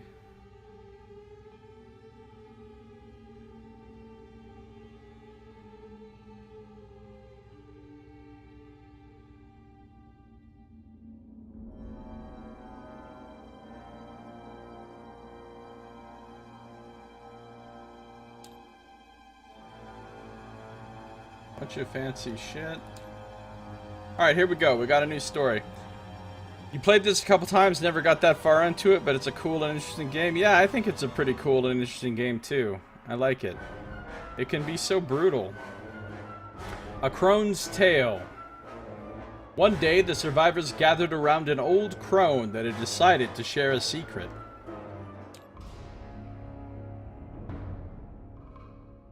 In her foolish youth, she had played inside a foul-smelling carved ball. Before she knew what had happened, the ball rolled away with her trapped inside. She tumbled in its stomach-churning darkness for what seems like days. Okay, why would you do that? Like, if there's a weird ball and it smells gross, why would you go and play in there? It seemed like days. Oh, that ball is from the Dung Beetle Knight, I think. The ball rolled to a sudden halt. She crawled out into a hushed glade. Strange plants twisted up between her grasping fingers and bloomed in lurid colors. It came soundlessly from the trees. Thorny, flowering vines burst from the ground where it tread, and the glade was aglow from its strange light. Okay, that thing looks pretty badass. Though she swore never to reveal her meeting with the strange knight, in her dotage she could not resist the temptation to visit the glade again. The survivors followed her into the dark. Along the way, she told them of the glade's seductive beauty and the wondrous creature that guarded it. There's the survivors. Look how cheery they all look. This is not my group of survivors. Finally, they reached a gleaming gate that set the keen survivors' teeth on edge, at once repulsing and pulling at something deep in the pits of their stomachs. The crone stood before it, determined. Her old skin sagged further, and her eyes filled with pain as the gate swung open. Finally, painfully, the crone led them through the shifting forest to the glade. There, on its downy grasses, she lay down. The survivors gathered worriedly around her. These are not our survivors. Dude, people of the skull, they gathered hungrily around her. With her final breath, a ghostly glowing flower burst from her papery lips, its delicate bloom fragrant with untold power. Nominate a survivor in the settlement. That survivor grasps the ghostly blossom and gains the sleeping virus flower rare gear and the flower addiction disorder.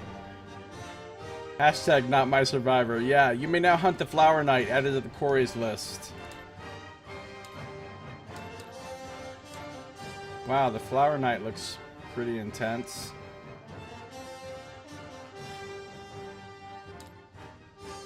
Alright, sleeping virus flower rare gear.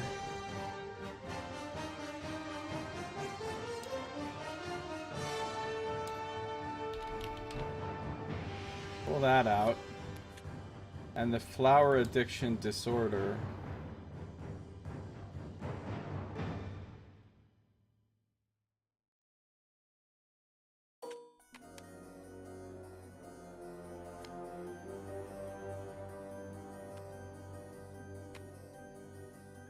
Alright, if you have this on, you get +1 luck. That's amazing, but it's cursed, so you can't get rid of this. When you die, a flower blooms from your corpse. Add something, a warm virus to the timeline next year. You are the guest. Interesting. But they also gain this. An insatiable hunger has bloomed in you, delicate and sickeningly sweet. You may only depart to hunt the flower knight. After you depart, cure this disorder. Huh. Okay. That's not bad. I mean, it's only going to affect you once if you hunt the flower knight, like, right away. I don't know who to put these on yet. I haven't decided, so let's just bring them down here and think about that. I can add the flower knight to the quarries list.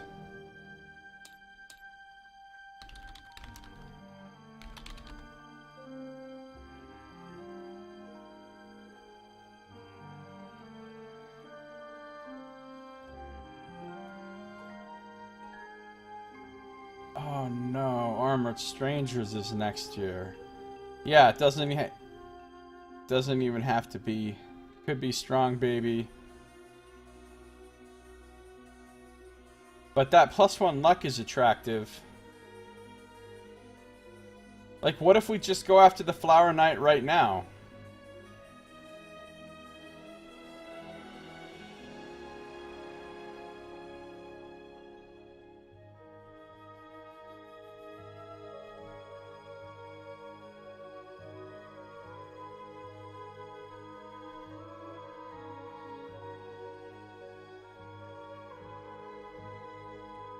It's a lot of blue affinities.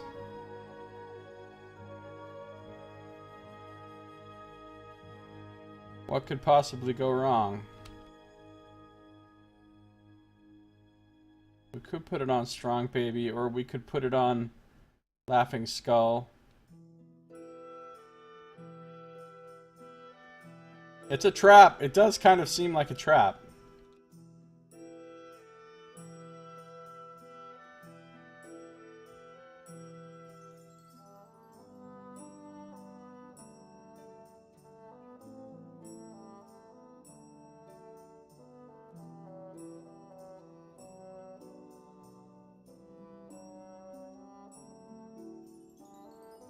Fuck it, it fits with his shit. He's the plant guy.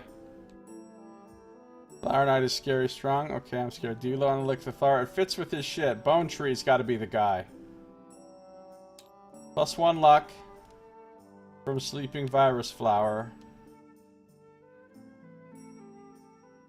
But he's also got flower addiction.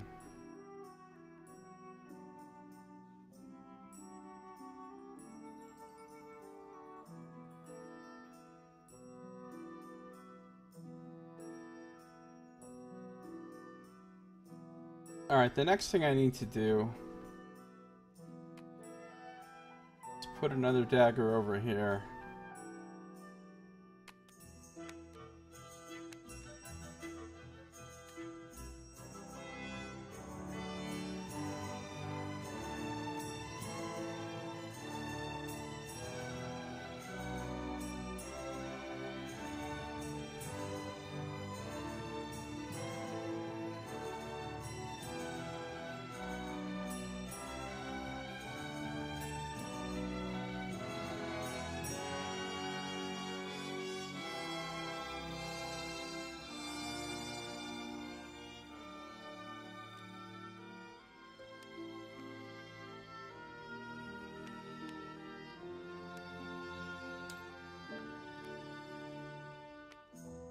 Put a little stuff on Laughing Skull.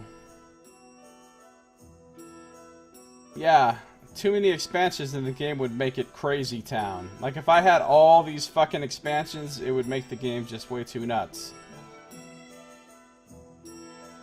Alright, are we gonna eat the fruit?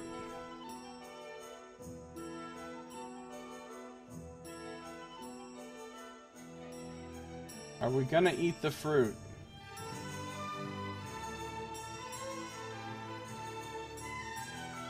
Hashtag eat the fruit. Alright, we're eating the fruit. Wait. Well, we haven't even done our develop phase yet. So, develop. Alright, now we do the skull ritual. Which is gonna make us super powerful.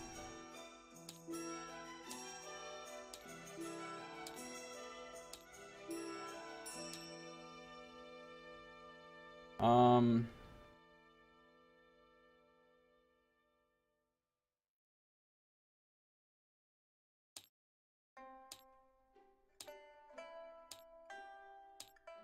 11 movement.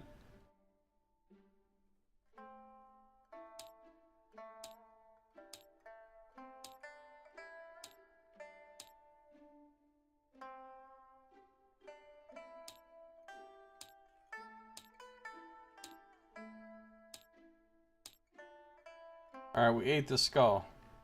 Congratulations, Laughing Skull, you have gotten your first skull ceremony. How do you feel? We just ate 32 ounces of skull nanites. Alright. What can I make? Not much, honestly.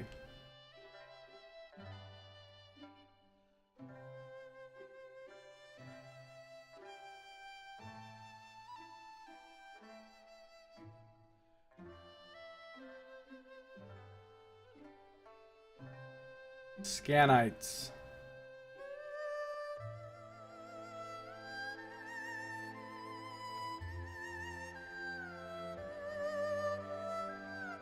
We can make a monster tooth necklace. And who will use this? We put it on her. We need a way for her to get a second red affinity. Which means we could give her a skull helm. The only skull helm we have.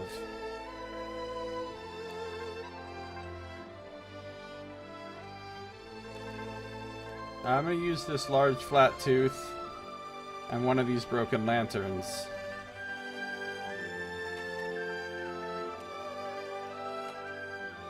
I'm saving that bone, the bone that came from Ghost Skull, to make an axe for our guy next time. But we'll make a monster tooth necklace.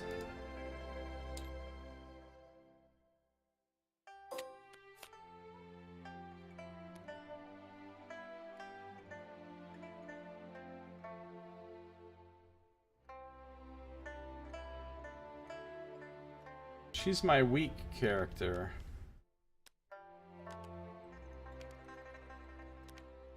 There, now she's got the 2 things, so she'll get 2 strength out of that.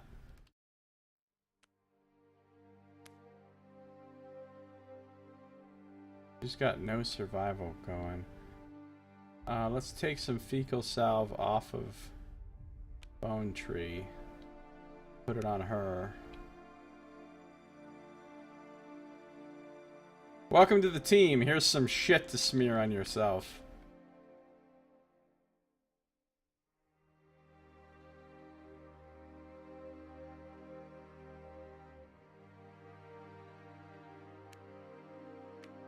Why does he have 4 points of... Oh, because he's wearing the screaming horns.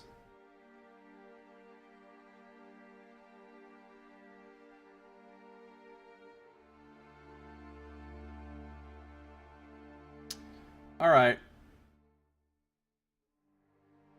Oh, maybe we should give her some monster grease too, since she's the most vulnerable. Oh, she's got some. Okay, cool.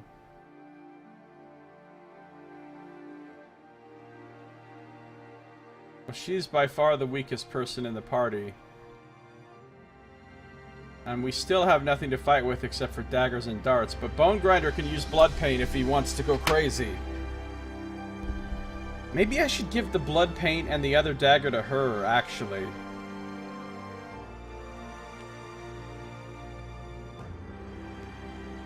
Like, he's already gonna get to do fucking 9 attacks.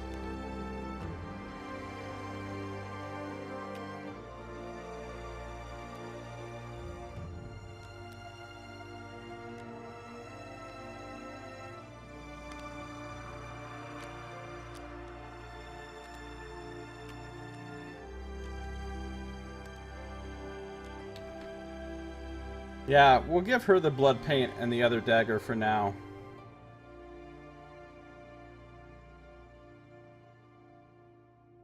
And she's got her 2 red affinities that she needs to get the 2 strength from the monster tooth. Okay, cool. That's all of the crafting we're gonna do this time. We're gonna eat the fucking fruit in a second. The eater of the fruit will be Bone Tree. So this is going to happen before we depart or anything. We still have 3 endeavors, though. So let's talk about these endeavors. What can I do? I could do... I don't have Forbidden Dance, so I can't do Harvest Ritual. I can't build these things because I don't have the materials. I could do an Augury. Get somebody's survival. Could gain some understanding. Get some intimacy going. Or... I could do Drums. If I do drums, we can get some insanity or some survival, or everybody can get. We can remove a disorder. Does anybody have a disorder we want to remove? Indecision sucks. Ha! We could just remove the flower addiction straight up.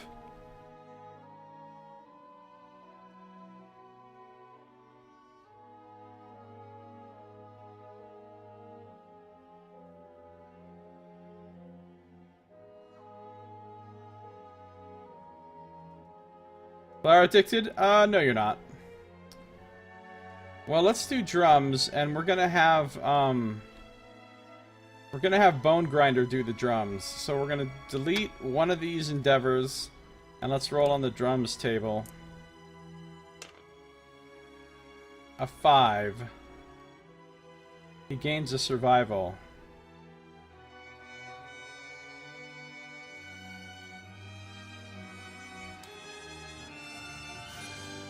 Alright, I'm feeling this drumming thing. Let's keep going with drums.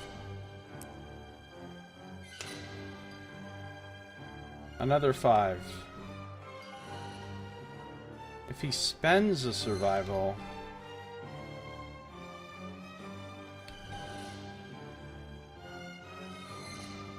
If he spends one... You don't think you can remove the flower disorder since it comes from the cursed item? Well, nothing on the cursed item that specifically references the disorder. And it doesn't say you can't lose the disorder in a normal way. So I would say you could remove it just like any other disorder Otherwise, it would say something either on the disorder or on the...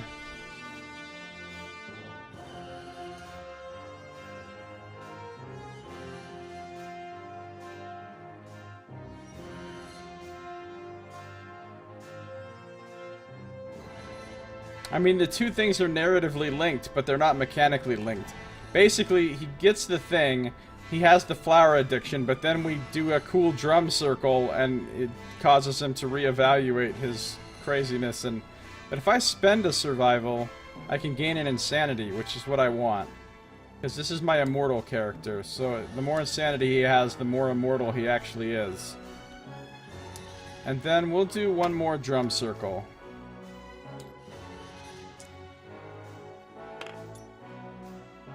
Another 5.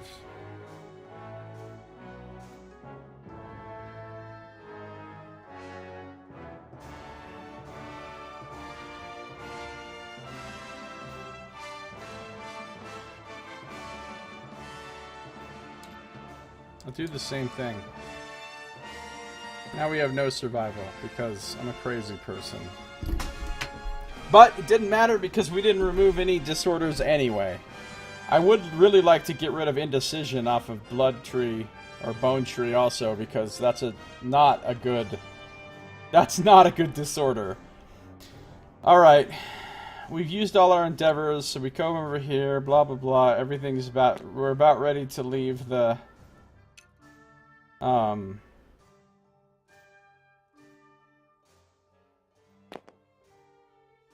We're about ready to leave, so now we all get our survival for the day, for the year. We get 2 here.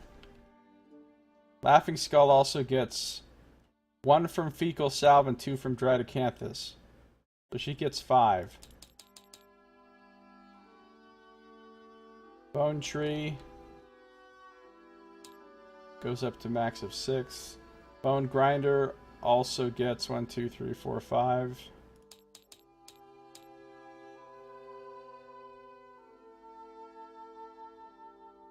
Well, I don't know if we're leaving to fight the Flower Knight yet, because when we eat this fruit, it may trigger a showdown or something. 1, 2, 3, 4, 5. Alright, maxed out.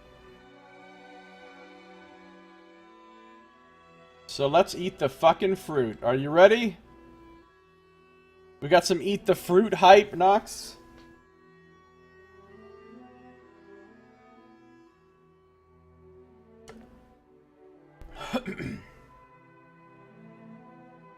The screaming horns only slightly less terrifying than the shrieking eels! Alright, we consume this and archive this to... If I archive this, is there another one up here, or am I deleting it from the universe?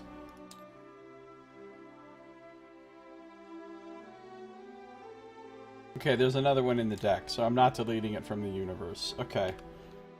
Here we go. Oh, what was the name of that event I was supposed to go to? Lonely Lady, which I'm assuming is in the Lonely Tree book. Alright, here's the Lonely Tree book. If you can see the Lonely Tree for what it really is, it's probably too late. Alright, take it easy, Son of Lear. Have a good one. Thanks for coming by. Thanks for chatting with me. This carnivorous organism hypnotizes anything that comes near, luring prey with hallucinations of their innermost desires. Once they draw near, the hallucinations turn to ceaseless dreams, while the roots consume the victim in their sleep. With each meal, a grotesque bulge appears on the Lonely Tree's branches, which slowly swells and takes on certain qualities of the devoured as they are digested. This fruit of the Lonely Tree is its true prize, as eating these conglomerations of phytohormones and human gristle can have beneficial, albeit bizarre, side effects. However, make sure to handle them gently while they are close to the tree, as the chemical volatility of the unripened morsels doubles as the Lonely Tree's primary form of self-defense. Sounds fun. This is the Lonely Lady event. Wow, there's quite a story going on here. Alright. Here we go. That looks more like one of my survivors. You said... Oh. GG. LOL with the fruit, first time seeing it. Oh, I thought you were saying you were leaving. Then Saito said see ya later, and Nox said see ya. So, they confused me. Alright, well, welcome to still being here, Sonaleer. Welcome back from not going anywhere. Alright, look how sort of bleary and hopeless that person looks. That's one of my survivors. The survivor paused in the darkness, crippled by an unknown feeling of loss. Their eyes swelled with inexplicable tears. A hole opened in their heart. A warm hand slipped into the survivors. Looking up, they saw something they never expected. I would think you would expect that, given most of the art of this world. A random, almost completely naked woman in this world is not particularly off-brand.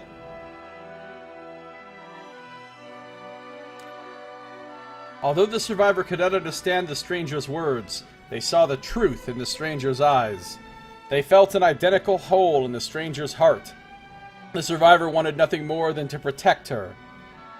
Hand in hand, they returned to the settlement. Uh-oh, this can't be good.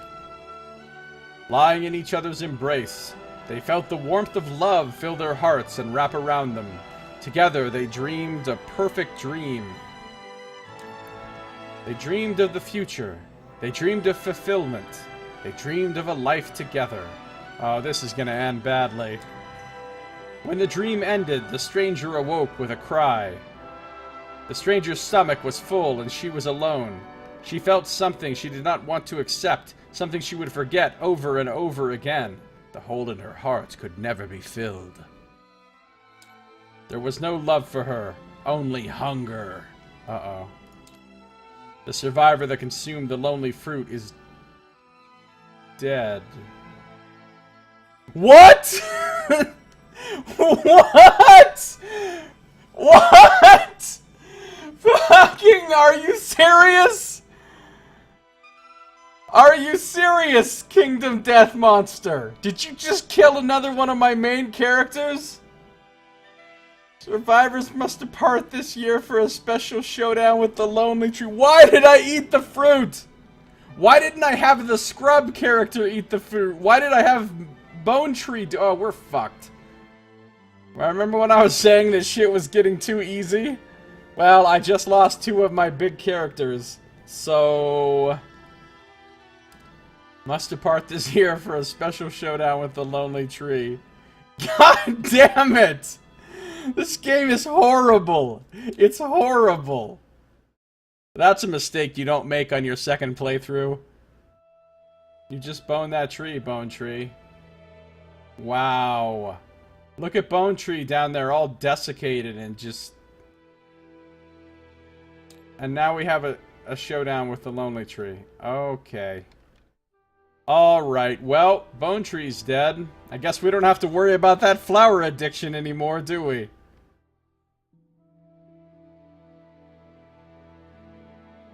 Oh, a thing happens!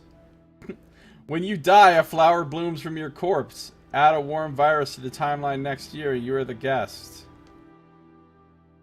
I'm pretty sure if you die, a cursed item can be passed on to somebody else. Oh, nope. If the survivor dies, archive this gear. Goodbye, sleeping virus flower. Oh, what was I supposed to add to the timeline?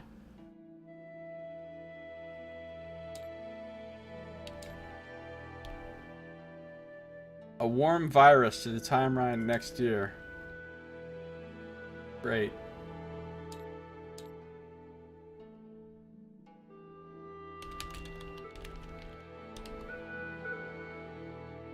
Alright. So we lose Bone Tree, which is a brutal loss. A brutal fucking loss. Flower addiction is gone, Stour is gone, Mighty Rock Indecision and Tumble, all gone. I cannot believe we just lost two of our main people in camp! In town! We just lost two of our main characters in one fucking year. Rest in peace, Bone Tree. Well, the good news is we can still cannibalize him. Give me another skull. No, I got a monster hide. We just skinned him. He died and we fucking skinned him.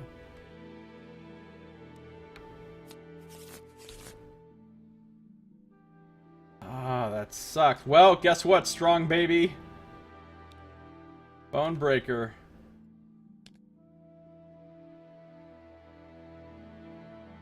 You got rid of the disorder you wanted gone. That's true, son of Lear. Welcome back to the team, Bone Breaker. Alright, so he's gonna get 1, 2, 3, 4 survival.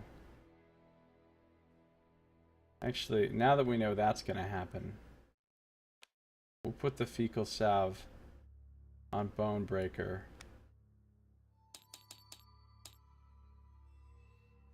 Oh. Oh. It sucks so much.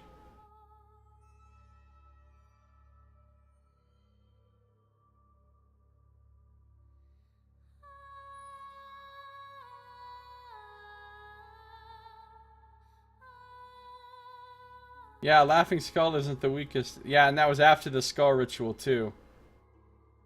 You would not want to be part of your settlement. Yeah, bad things happen in this settlement. Bad things. Well, hold on. I need a new presumptive tank, and it sure the fuck isn't Bone Breaker.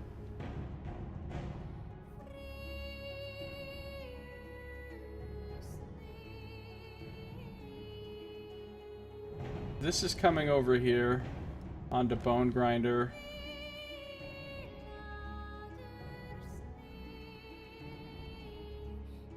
This is coming over here onto Bone Grinder.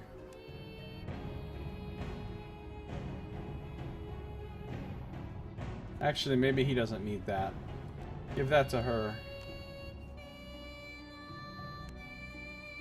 I gotta protect my people that matter. I don't give a shit if these scrubs here die. I mean, no offense, guys. No offense. Monster to Grease. He's got the 1 evasion. What is up, David? How's it going? Lucid Streams. We've got a writer in the house. Quote. Lest you draw the wrath of the... terrible things are happening to my characters in this game. How you doing, man? Good to see ya.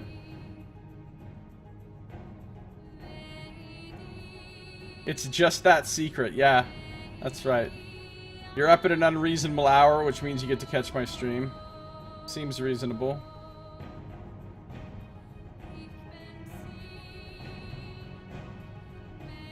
Alright. Well, shit just went massively sideways for me. I had these 4 characters. Yeah, the Butcher was super easy, right? Like, oh, LOL, the Butcher. Oh, and this is a special showdown, too. Which means this isn't even your... This happens before...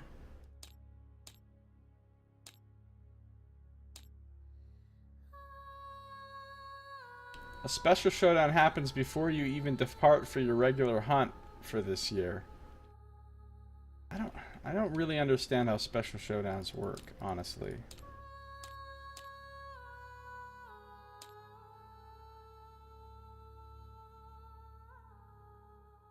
Interrupts the settlement phase. After they conclude, the settlement phase continues where it left off. Okay. Right.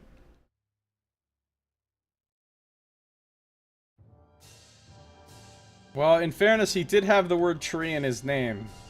So, you almost had to expect it was going to happen.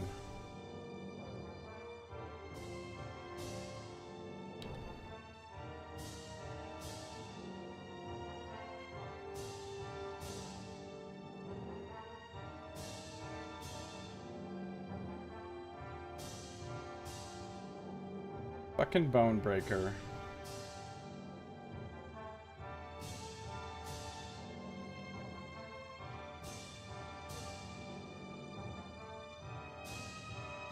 Yeah, then I do a normal hunt.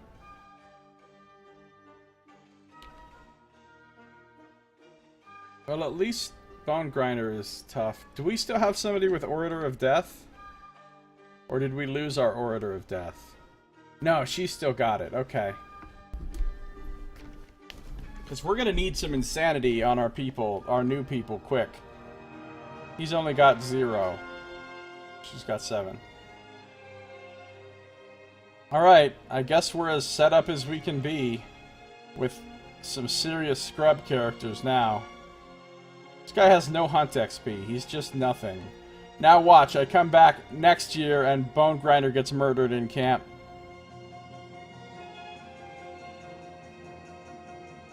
Yeah, I don't know why I ate that fruit. Why would anyone ever eat that fruit?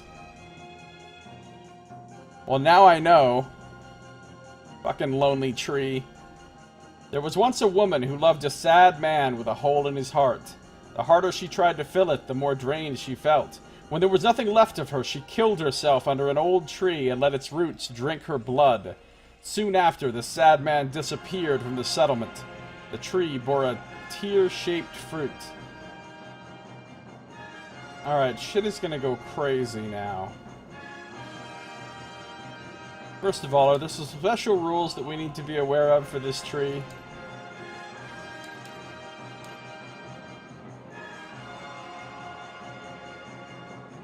Does not move, cannot be knocked down or knocked back or moved in any way. Its attacks have unlimited range.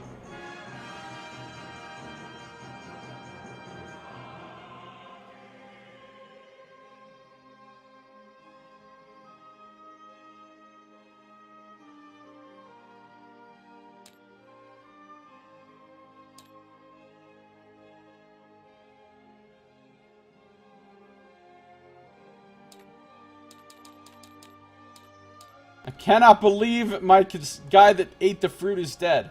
Alright, alright, alright. How do we set this fucking thing up? We need tall grass. These tiles cannot be activated. Okay, I know what it means. I know what it means by that. Survivors in the blue spaces. The tree is waiting for you. Survivors go first. Oh, nice. Lovely.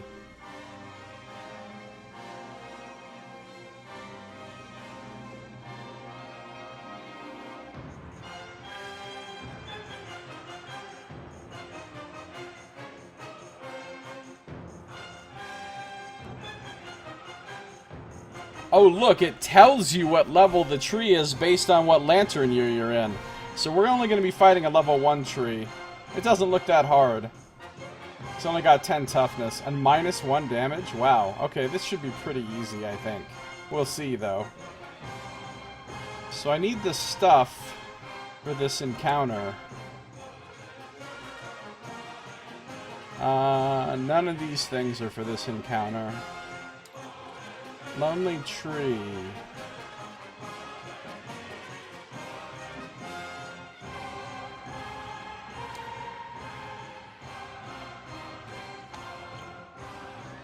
Just the lonely tree. Hit locations. Basic action. Basic AI. Advanced AI. We're not using legendary special AI. Expansion editions.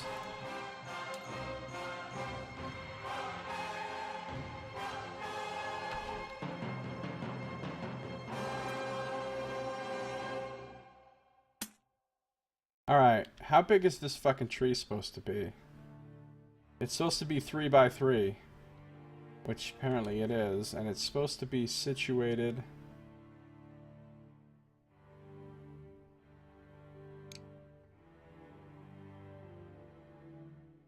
here. Maybe a level 1 tree, but it's a tree. Well, that's what it looks like, and isn't it lovely?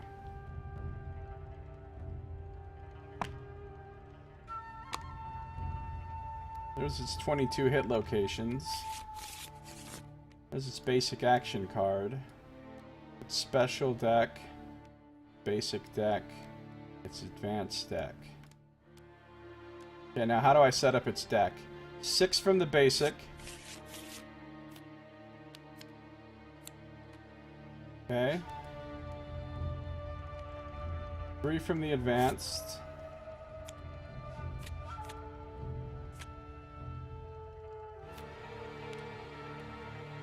Shuffle those up. Do one of those fruits have a nipple? You know, it's possible. It's possible. Cowers in fear. You can make a tree tea with it. Then it's got... Wait. This is interesting. The stats on this card are not the same as the stats over here. It says 631. This says 6... Oh, you do use a legendary card. Oh, shit. This is the first time I've used a legendary card for any creature.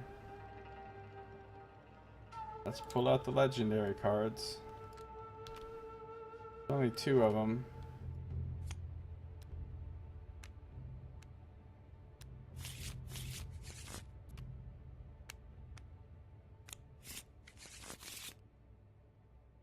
This says it has 10 toughness and -1 damage.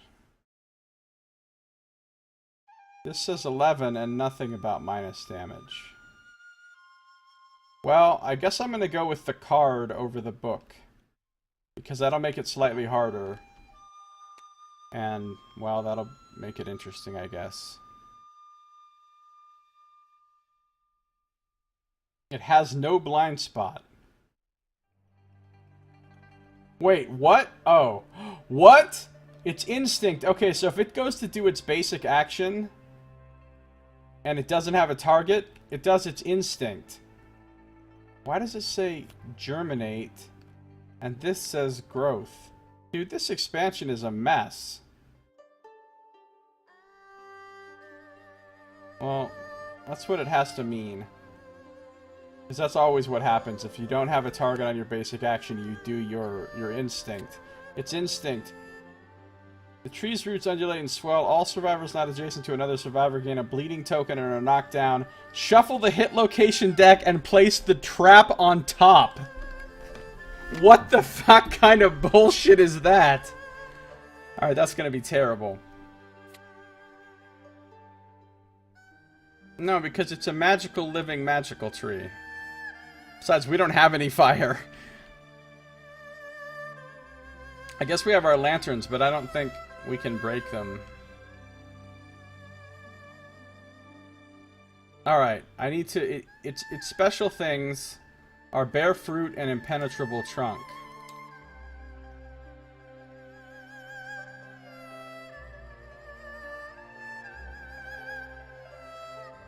Impenetrable trunk.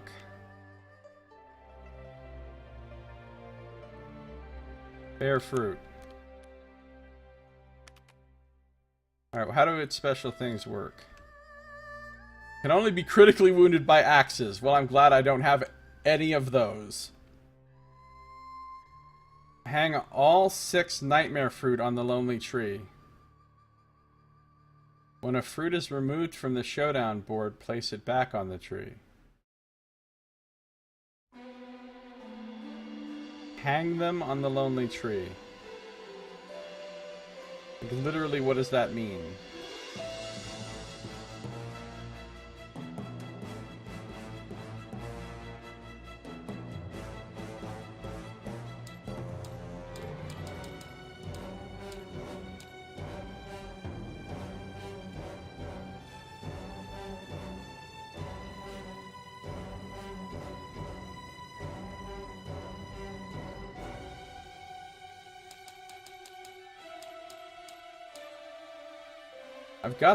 I've got the nightmare fruit here.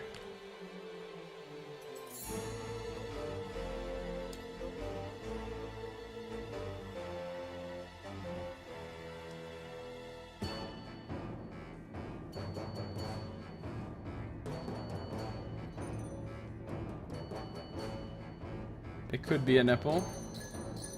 Could just be an eye or a weird protuberance of some sort. I don't know what it means by hang them on the lonely tree.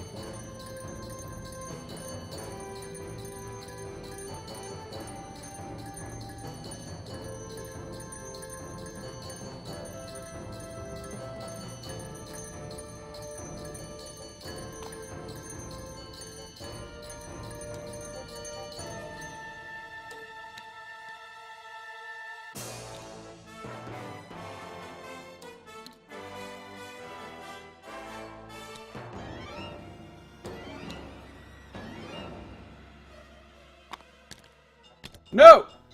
Oh, I knocked over all the fruits.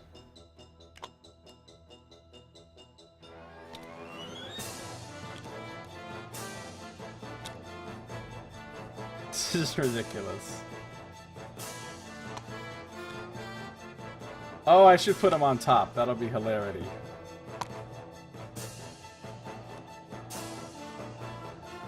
I don't think I can get this one up there. Yeah, I can.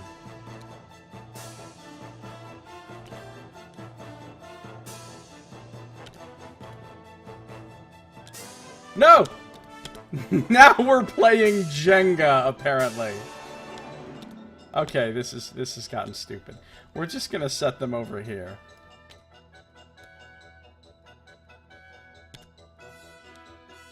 They don't literally need to physically be on the tree.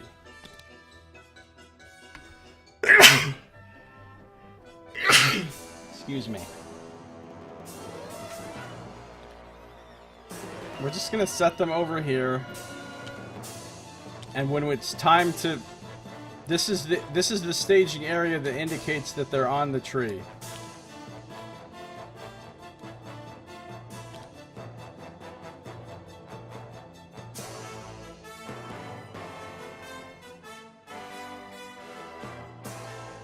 I don't think so, because it says put them on the tree, and then it says something about if they're on the Showdown board. I don't think they're supposed to be on the Showdown board. I don't think they're supposed to be taking up a space. I think they're supposed to be existing within the space of the tree's space. So no, they're just going to sit over here, and these are the ones that are currently on the tree. Alright, what else do we need to do to set this crazy fight up?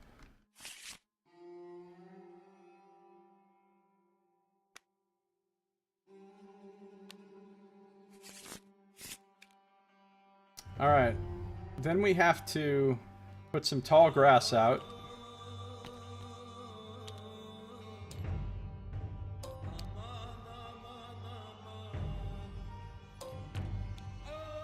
And the tall grass goes...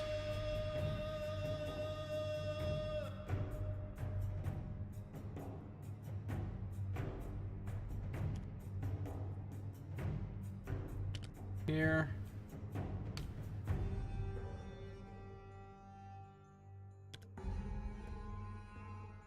Here.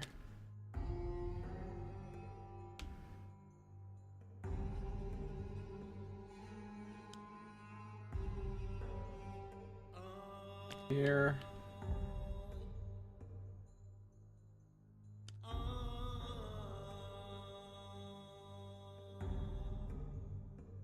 And here.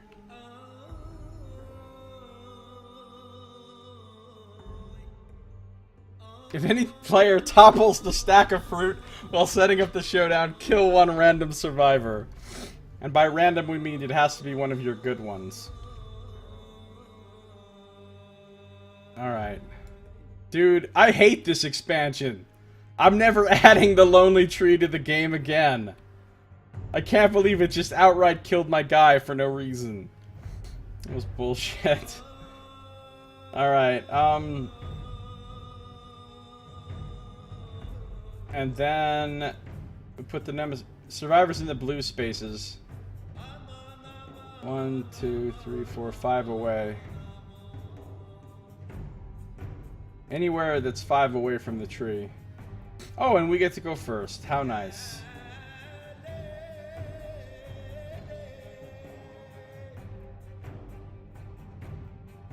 It was for the good of Josiah. That's true.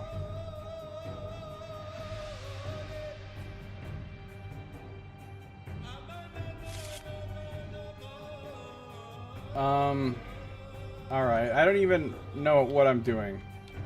I don't even know how to play right now.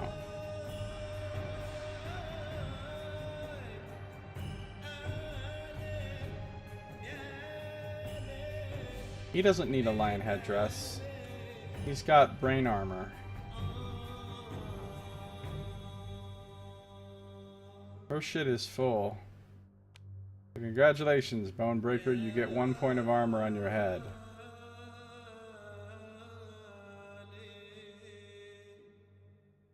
You could have used a lower level guy. It might be worth it when you die. I mean, when.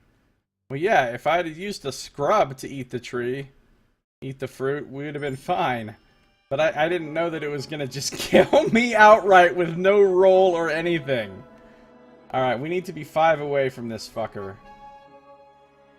I don't know how we're even doing this. Tall grass doesn't do us much good because apparently the tree can attack us anywhere on the board. And if we're in the grass, we can't hit the tree apparently because obviously it's way outside of any kind of range. We could try to pull some bullshit though where we dash back and forth from the grass to attack. Since we have so much movement. Well, only our 2 main guys have so much movement. I'm just gonna set us out here.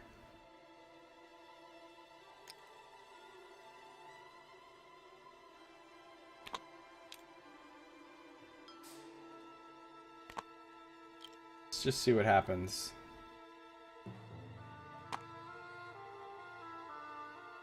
What's up, Dennis? How you doing? You can't activate the grass, but that doesn't mean you can't benefit from its passive property. Tall grass. If you're standing in it, you get +2 evasion. See, then there's the little symbol that shows you actually activating the grass, and it tells you what that does. We can't do that, but we'll still get the +2 evasion if we're in the grass. But I doubt we're going to spend much time in the grass, realistically. Alright, we get to go first, so let's see what... You know, let's just send Bone Grinder up there and see what the fuck happens. What's going on, Dennis? Good to see ya. Just send him up there and see what happens. He's immortal, he's crazed, he's mighty striking. Got a shattered jaw, he's loving life. Loving life. He's got 11 fucking movement, so whatever. He's just gonna run up and start stabbing this fucking tree with his dagger like a madman.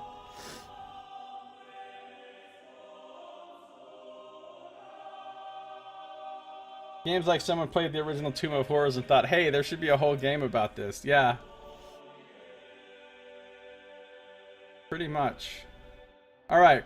He gets 9 attacks, which is nice. Or not nice, because it means the chance of drawing the trap card is unfortunately high. So 9 attacks. What's he need to hit? He's got an accuracy of 6, so he needs 1s to hit. If he gets perfect hits, good things happen.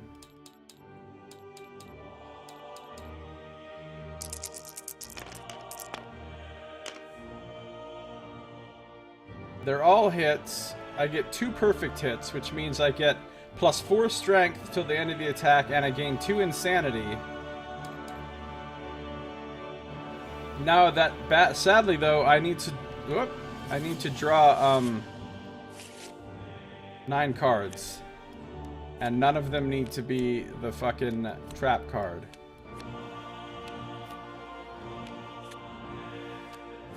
Come on, 1 more. Yes, none of them are the trap. That doesn't mean they won't screw me. It just means they won't ultra screw me. Because I get to decide what order to do these in now. Thrashing limbs. Unfortunately, I cannot crit because I'm not using an axe. So, are there any of these that don't have... Oh, I have to do this one first.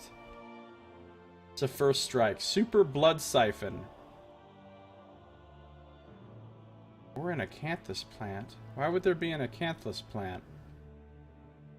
Doesn't say anything about acanthus over here. First strike.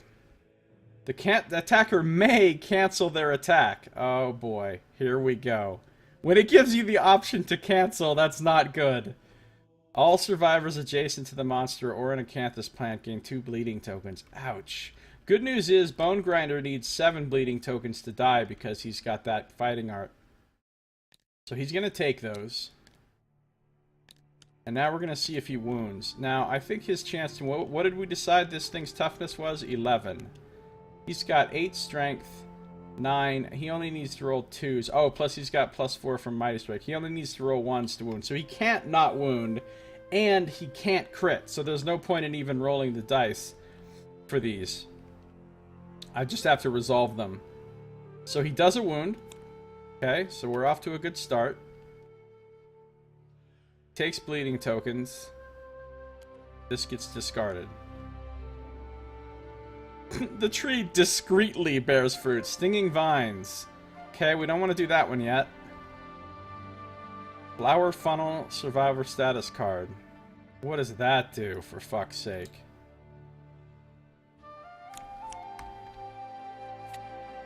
Suffer 2 brain damage. Weird funnel-shaped flowers sprout along your spine. They vaporize your blood, which is inhaled by the surrounding plants.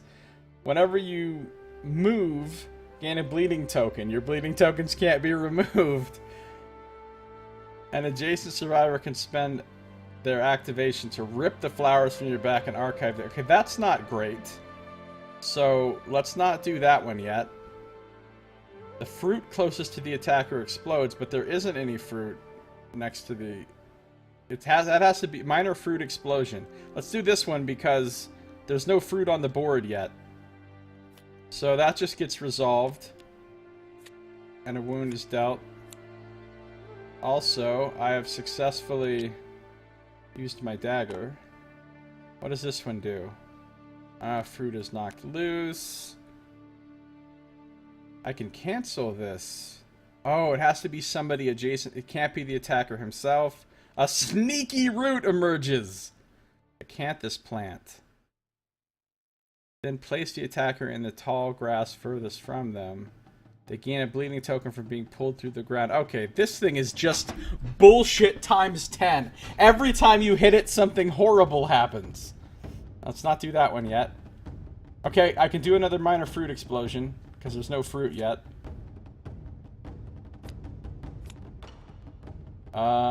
Okay, blood siphon. If there are any survivors with the flower funnel status card, which nobody has yet. So that's not going to do anything to me. So I can take that wound.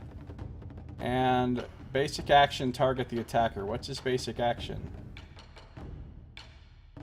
I'm not super concerned about that. We'll do this one. So we'll do another wound.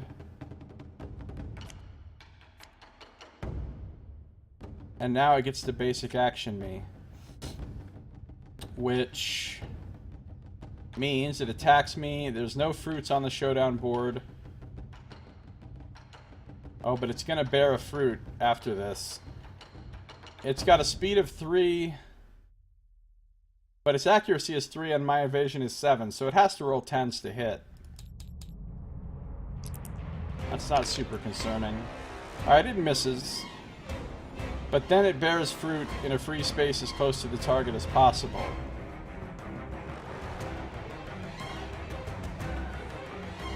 A space as close to the target as possible. Right there, then. So now there's a fruit on the board. Let's see what else we got. It could bear another fruit. And then knock me back. I don't want to do that now. Gain the flower funnel. Alright, we'll do low branches. A ripened fruit is knocked loose. It bears fruit in an unoccupied space, so we get another fruit out. The fruit doesn't fall far from the tree.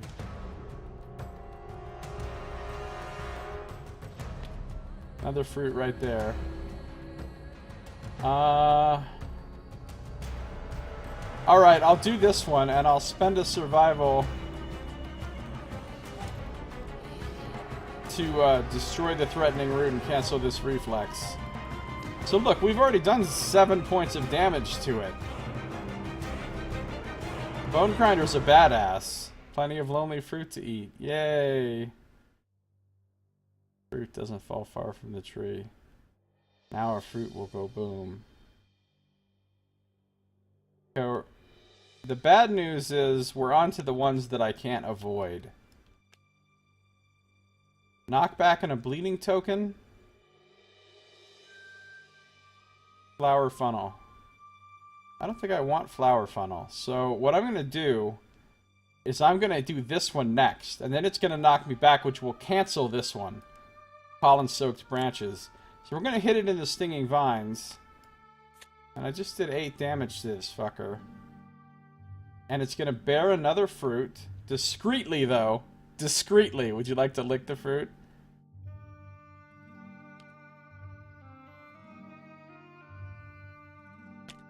So now I'm surrounded by fruits. And I'm whipped back, and I suffer knockback 7 and gain a bleeding token.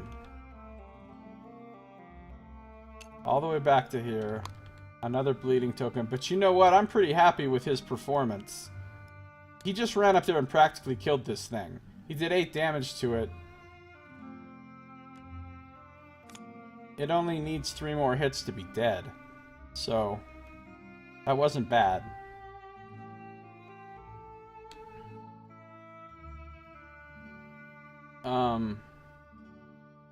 Yeah. So that's it for Bone Grinder. Who else wants to get in there and put in some work?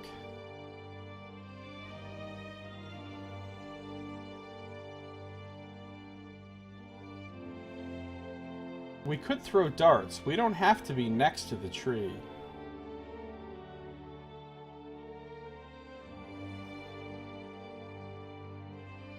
I guess Bloodskull will throw some darts.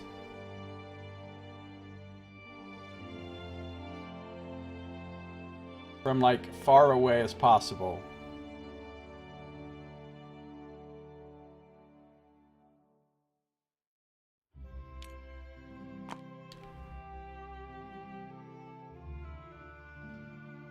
Bone Grinder was pissed. The Lonely Tree murdered Bone Tree before he could.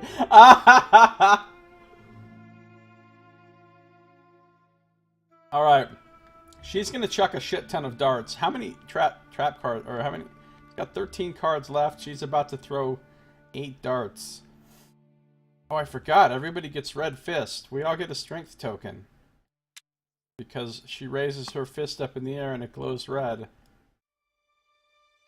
That doesn't even take an action. It just happens at the start of every showdown. I don't think it's gonna matter really, but it's nice anyway. Mammoth hunting!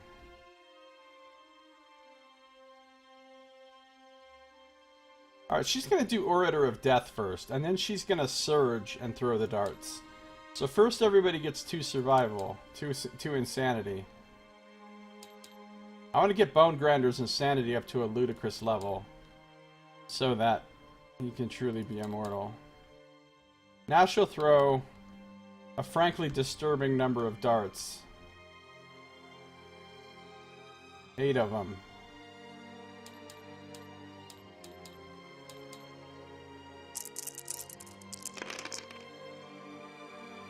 Alright. Normally to hit with darts she needs a 7, but she has an accuracy... Okay, she needs 1s. 1 perfect hit, which I don't think triggers anything for her. It doesn't. So that's just 8 hits. Oh no. Well, I don't know what the odds are on this. I'm drawing 8 cards off a 13 card deck and trying not to get the trap card. Is that the trap card? Nope.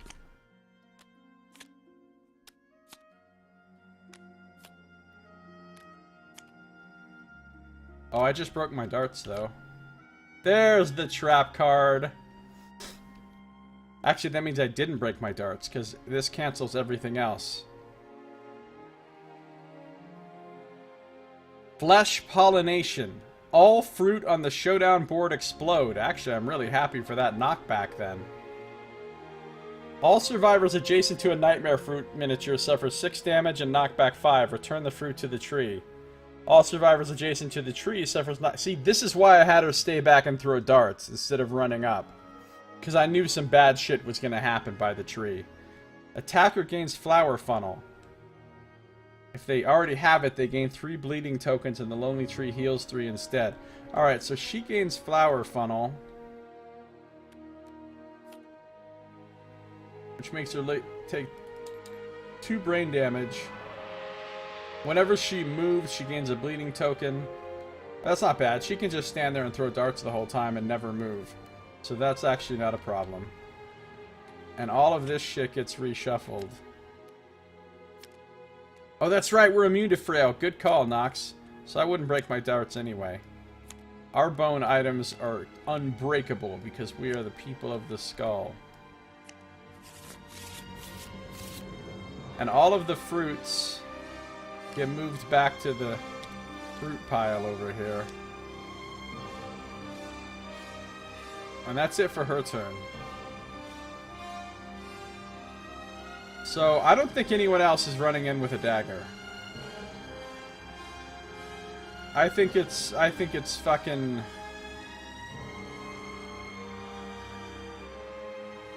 darts time for the rest of our life here. We only need to do 3 wounds. So let's do some darts for,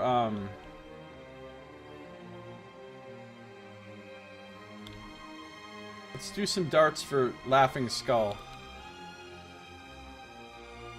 She'll move back 1. And she's got a speed of 2, so she gets to the 3 darts.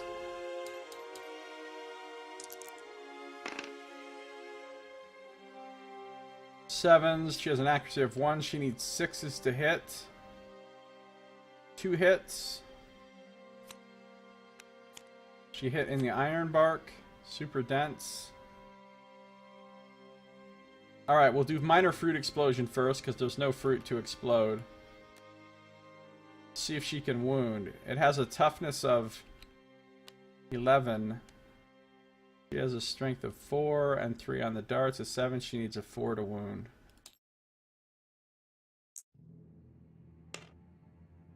Crit! Except she can't crit because she doesn't have an axe. Still does a wound though. Alright, and then there's the super dense iron bark location. Needs a 4 to wound. Does not wound. So that bad result does not happen. So that's actually good for us. Alright,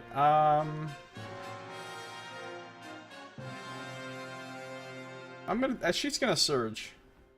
She's gonna surge and throw 3 more darts.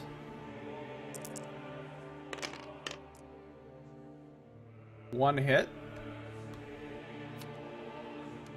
In the pollen-soaked branches. 4 to wound. Wound.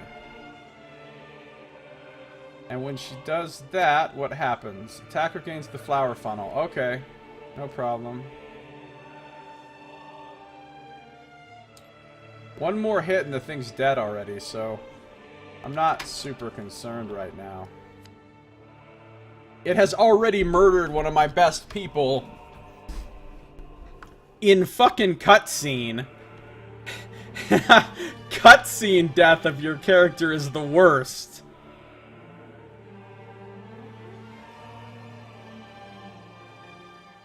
Alright. Well, Bone Breaker, Strong Baby. It's your turn, Strong Baby. You could finish this fucker off. Strong Baby has no fear.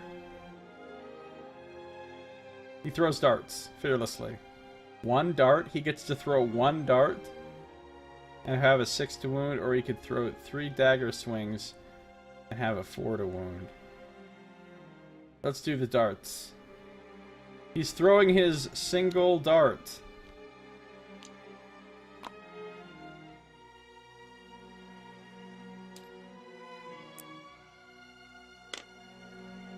And I don't think he's gonna hit.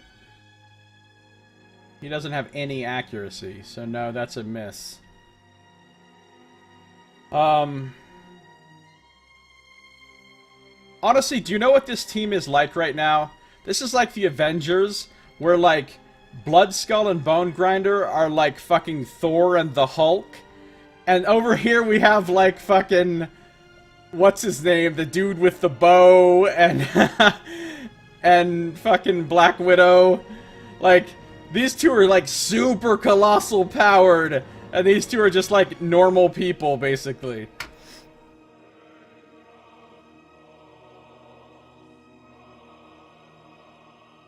And you get a flower funnel, and you get a flower funnel. Oh yeah, it doesn't have any AI cards, so... Oh, this is from the last thing. He didn't even hit, so he doesn't even draw a hit location card. But he's gonna try, surging and throwing 1 more dart, because he wants to be a hero. Well, Hawkeye, he is not. So he does nothing. He accomplishes nothing. That's the end of our turn. Good news is the fucking tree is down to 1 hit from death, unless it heals itself in some bullshit way. Oh, but it doesn't have any AI cards left, so all these cool things it could have done, Blood Lure, Lonely Feelings, Seed Grenade, Sprouted Thorns, Heavy Boughs, Handed Roots, Dreamer's Fruit, Blood Growth, Hammer Limb, Bladed Leaf, it didn't get to do any of that shit. All it gets to do is basic action, LOL. Closest threat. Well, these 3 are all equidistant. So... oh yeah, I just get to pick when that's the case. I don't have to randomize. So it's going to attack, who's got the highest? It's going to attack Blood Skull, clearly. And there are no Nightmare Fruits on the board, so... I don't think it's even going to be able to hit her. Nah, because it has an accuracy of 3 and she has an evasion of 7, so no, it can't hit her. And then it bears fruit. As close to the target as possible.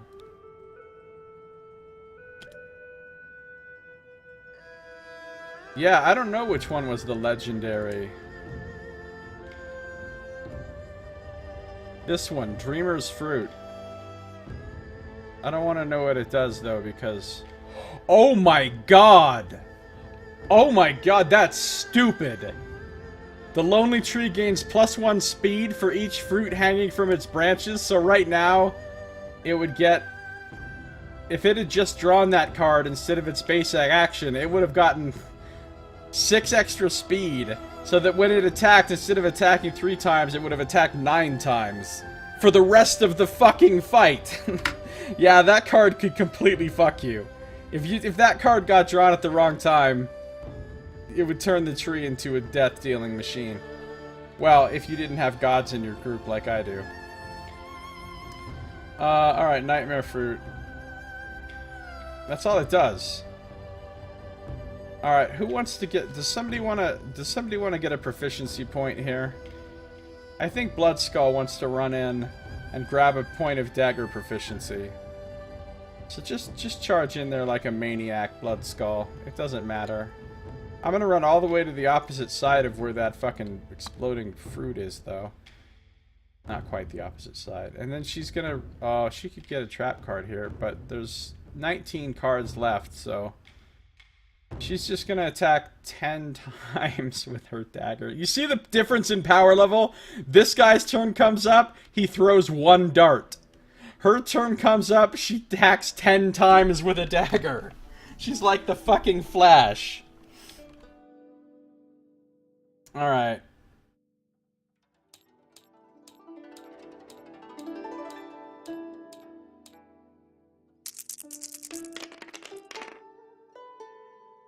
And her accuracy is so high that every one of those is a hit. So, okay, here we go. There's 19 cards, we're drawing 10. Doesn't she take bleeding for moving? Oh yeah, she probably does. But she's got this thing. Yeah, she does take bleeding from moving. Probably won't matter unless I draw the trap card here. She's gonna definitely kill it. Which actually there's a slightly more than 50% chance of drawing it, right? 1, 2, 3, 4, 5. Yep, there it is. So she doesn't hit it at all. Instead, all the fruit explodes. That's fine because nobody is near them. Survivor's adjacent. Nobody is. Survivor adjacent to the tree gets knocked back 7. That's not really a big deal. She gets knocked back into him, though, right? She gets knocked back into him, which causes them both to get knocked down. Pretty sure. And anything else happen? Oh shit! Oh shit! Oh my god, she's so close to dead. She's so close to dead. She gains 3 bleeding token and the Lonely Tree heals 3 instead. Are you fucking high? He gets 3 back, and she's knocked down, and she gains 3 bleeding tokens, and she already has 1, which means... Oh, no. 1 more bleeding token. Dude, my whole team of good characters could be fucking wiped out here. Yeah, it just gained 3 hit points back. In before legendary. God damn it! I was like, whatever, we got this, it's over. Oh, no.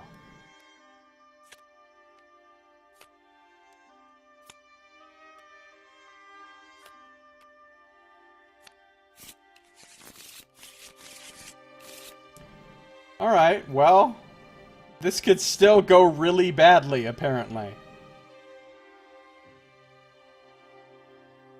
It could still go really badly.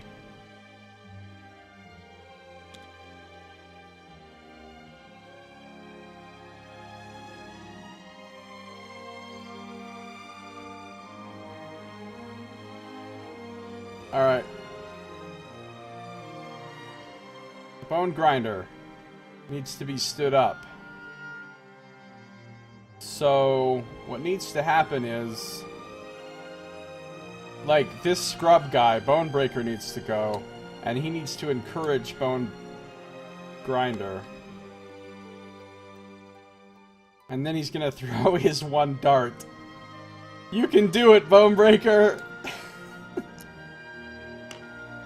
This is like, bring your child to Showdown Day, right? It's like, these are the adults, and they've brought their kids with them. You can try fighting a monster.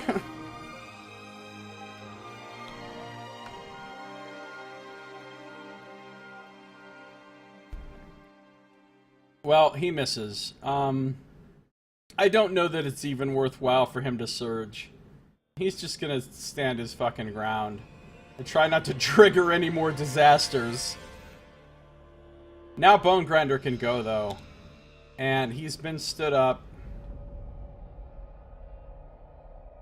We need to kill this thing. I need to hit it 4 times. I could throw 7 darts. I'd auto wound. The only thing I'd have to worry about is the trap card. I think he'll just throw 7 darts. He needs to get in range, though.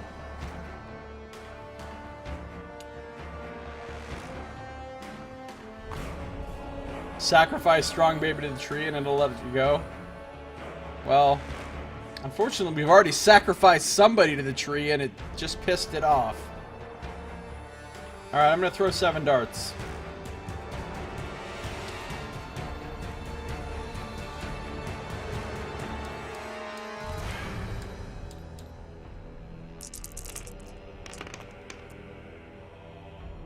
One's a perfect hit, so he gains an insanity.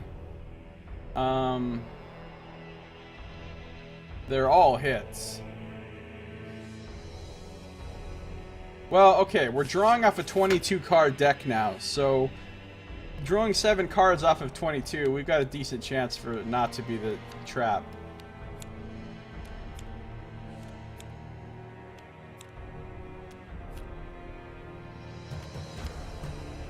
Whew, no trap. I think the fight's over. Because I should be able to do enough wounds now. I don't even need to roll to wound. He auto wounds. Alright, we'll do Minor Fruit Explosion. There's no fruit. Let's get rid of a card. We'll do...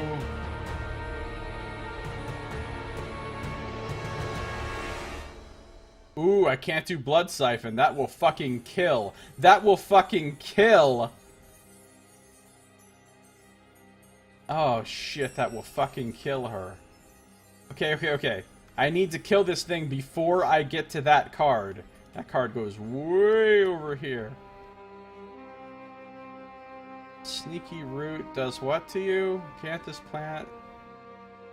Okay, let's not do that yet. So for knockbacks, that's not great either. Oh, we could have problems here. Oh, First Strike. Shit! I forgot I had to do First Strike first. Put this back. Alright, a sneaky route emerges. Well, no, I still did a wound right here. Place an acanthus plant terrain tile in the attacker's space. Acanthus plant, huh? In the attacker's space.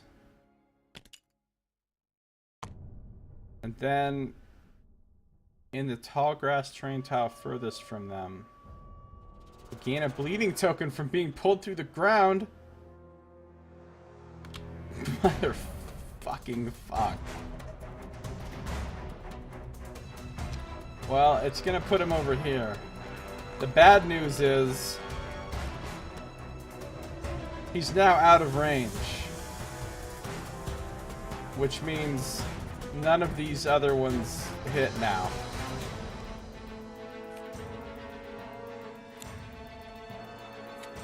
Did I put a bleeding token on him? Oh my god. Oh no, he can take 7, so he's okay. This tree is a fucking nightmare! It seemed so easy at first. Why is it not so easy?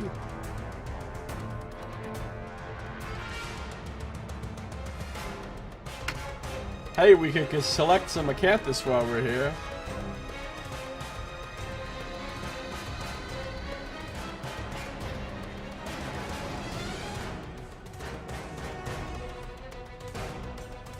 Alright, well. Laughing Skull, you're not going to accomplish much, but why don't you throw some darts?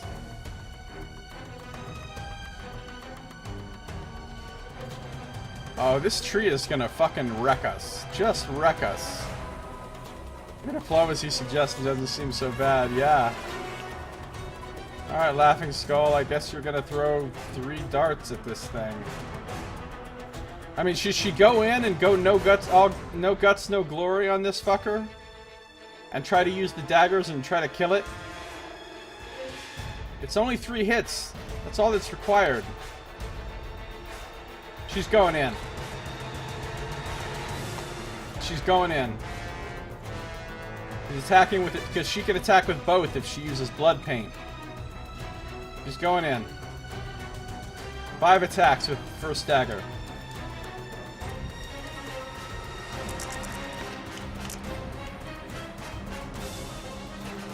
She needs a 6 to hit. 3 hits. Uh-oh, I see a first strike. She also takes a bleeding... Oh, because she moved. Okay. This is fun. This is going well.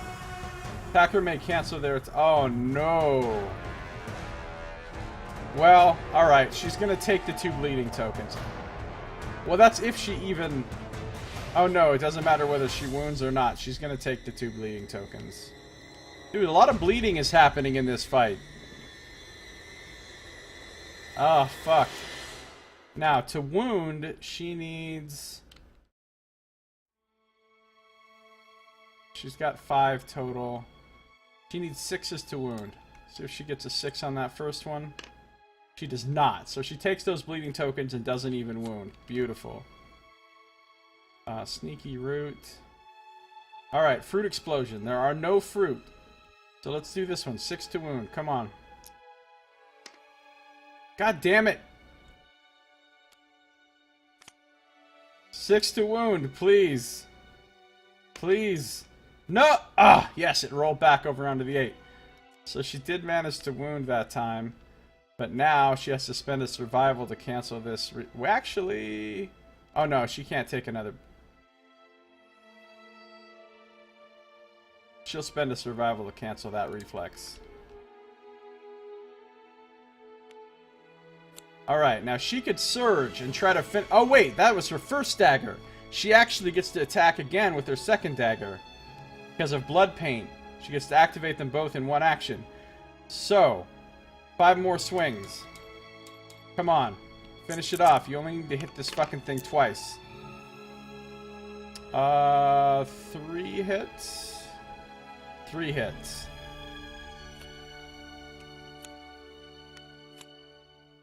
Oof. Okay, the iron bark is not a first strike.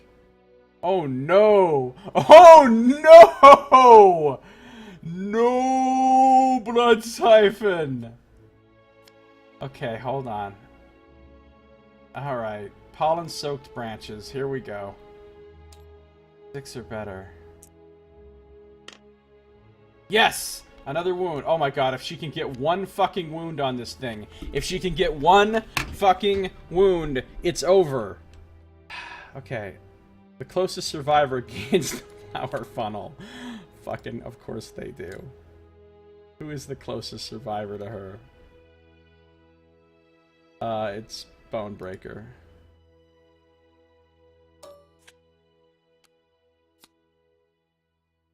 Alright. Everyone gets a flower funnel. Oh, 2 brain damage. Well, so now he's back down to 0 insanity. He's the only sane one. The super weak one in the group. The only sane one. Okay, here's our status. If she manages to wound the iron bark, we win the fight. Otherwise, she's going to get hit. If we did this one... Oh no, we don't want to do this one. Although killing it cancels the reflex. So really, no matter which one I do...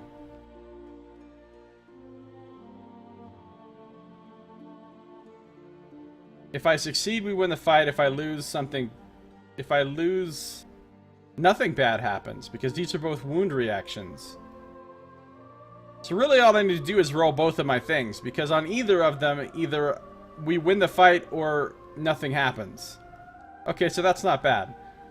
It doesn't matter which order I do them in, even. Yes! Boom! You're dead, tree! You're fucking dead! You just got chopped down by a bone dagger. Oh, thank God. That was so close. Blood Skull came so close to dying. Oh my God. Well. No, the tree doesn't get a turn. The tree is dead. We win. The showdown immediately ends.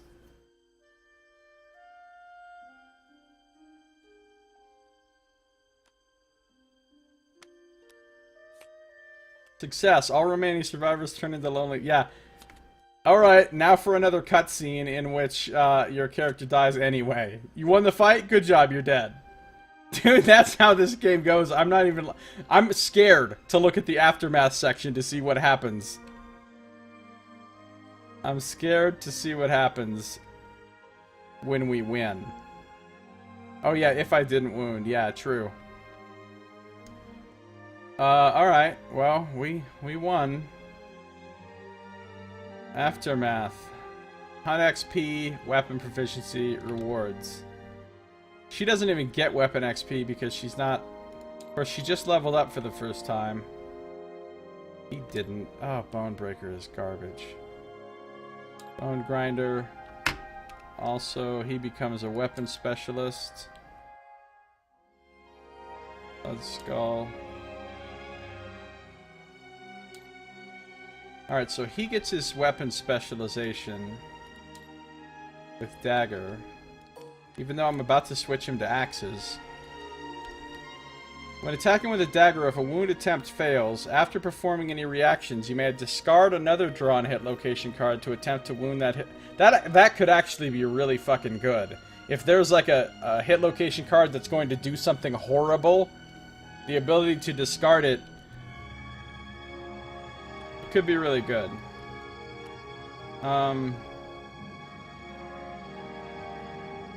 And then Laughing Skull hits her first age milestone. She gets to choose a weapon proficiency. Well, nobody's using anything but daggers in this group, apparently. So, I guess it's gonna be dagger. For now. But she gets her little level up here.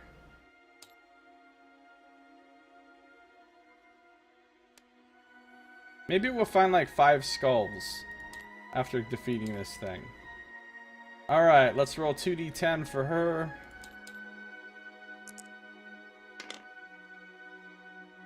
Six. A permanent strength. Alright.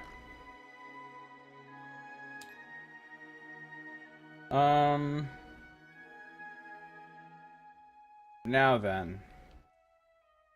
Rewards. With the tree dead, the survivors safely harvest its bounty. Some fruit bear the tortured features of past meals. For each nightmare fruit on the Showdown... Motherfucker! So I gain no basic resources because none of the fruits are on the ground. And then we also gain a jagged marrow fruit strange resource. Which probably isn't really that cool.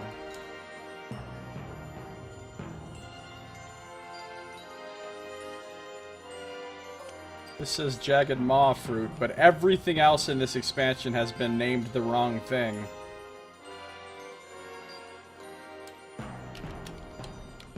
Too bad too, because marrow fruit and our settlement is... Yeah, it has to be the jagged maw fruit. Bone scrap consumable. You may consume and archive this to gain the following ability. Once per showdown, you may spend all your survival to lose all your +1 strength tokens and gain that many +1 luck tokens.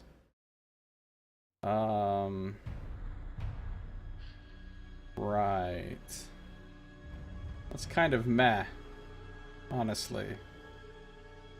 This is all we got out of that death fight. And losing Bone Tree. This is what we got? Some fucking shitty jagged fruit? Well, I've learned one lesson. Never add the Lonely Tree expansion to your game. It's horrible.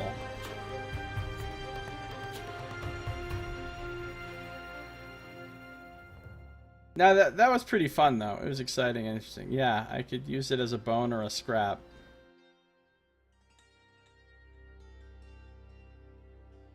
Okay, I guess we walk away with this fucking fruit. Alright. Well, we win. Heal and reset.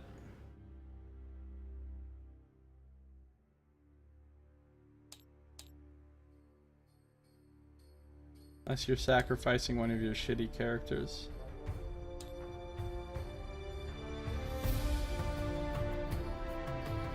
And this is the skin that we took off of Bone Tree when he died.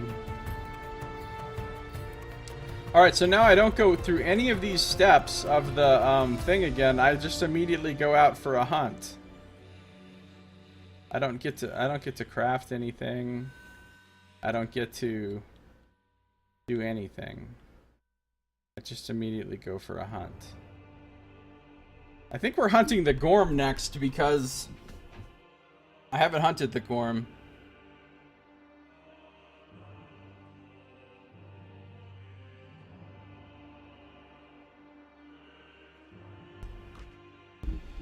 Alright. However, we do get the departing survival bonuses again because we are departing again.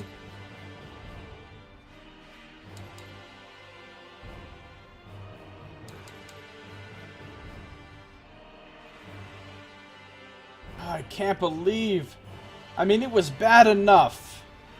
It was bad enough when Ghost Skull died. But when he died too, I mean, that just fucked us. We had better get some fucking skulls from wherever we're about to go. Well, remember when I said, hey, let's fight the level 2 Gorm right out the gate? No. No. Not with fucking my first hunt here. We're going after a level 1 Gorm the first time. I don't even have any idea what the Gorm will do. It's an expansion, which means it'll probably do some bullshit, based on what we've seen from expansions so far.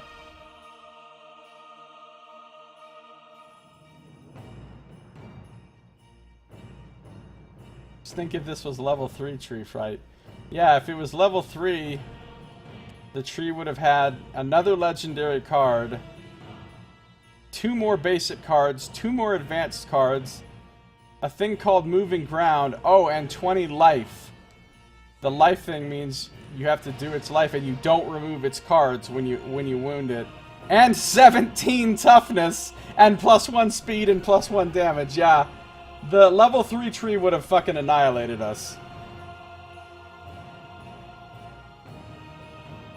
Now I'm kind of unhappy that in here is an event that I think makes us fight this stupid tree.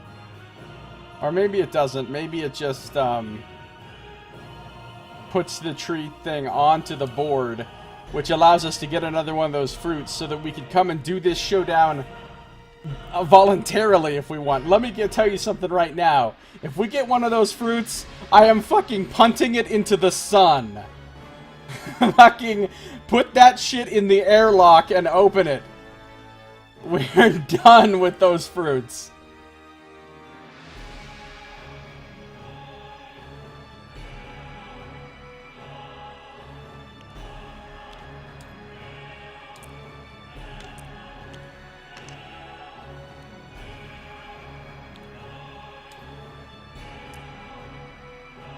Alright, wow, that was awful. Well, that's the end of our lantern year, finally. What's up, Doomathiac? How you doing? I just went up against a level 1 lonely tree, and it was not a fun time for me. Considering that it killed my best guy in cutscene. Before killed my guy in cutscene. That's him. That's my guy right there. He was really awesome, too. And now he looks like that. And then we skinned him. Well, that's the end of this lantern year. Alright, Lonely Tree stuff needs to go the fuck back in the box and never ever get pulled out again. Ever.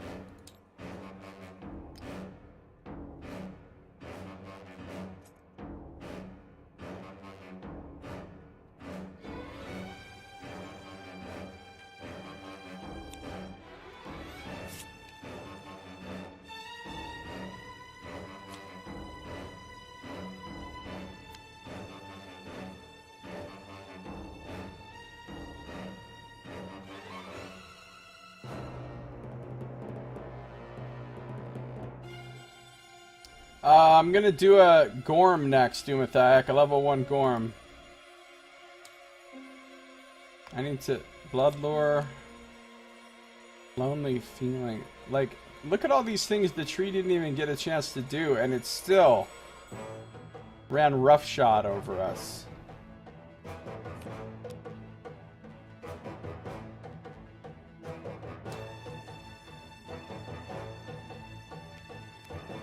Advanced. It only got 2 advanced cards?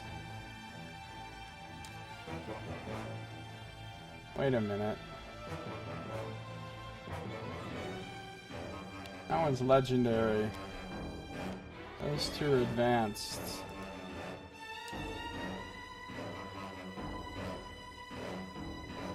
There's the other advanced one.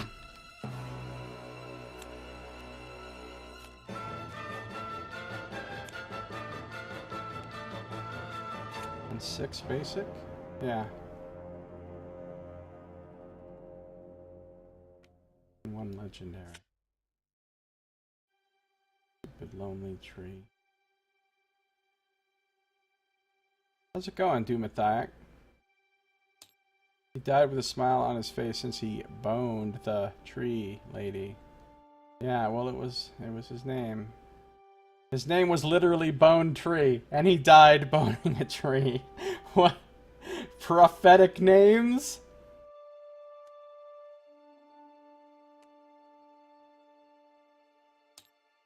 Alright, well that one's done.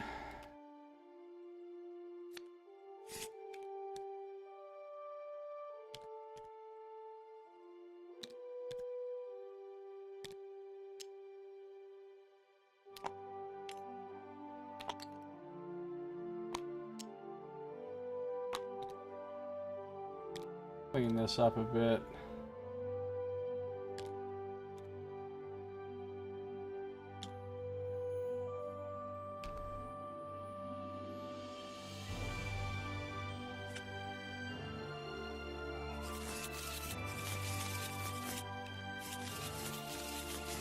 Just shuffling.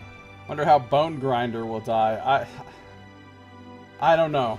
He'll probably be executed by the settlement for murdering somebody, since he already murdered... God, that was a rough fucking year. At the start of this year, I was feeling good. I had my 4 really powerful characters. I'm like, lol, we walked in and just devastated the Butcher. He was a joke to us. And I'm like, oh man, this game's getting too easy. We're getting too powerful. I gotta make the game harder somehow. Boom. Half my fucking crew dead in 1 fucking year. And now I've got to carry around these 2 garbage jokers. It's okay, though. It's okay. That is how it goes in Kingdom Death Monster. That is how it fucking goes. So I'm gonna get the stuff out for the Gorm. Actually, I might as well end this episode here, this video, because I've ended a Lantern year now. So, next time we will hunt the level 1 Gorm. Actually, what's gonna happen when we come back to settlement next time? Oh no.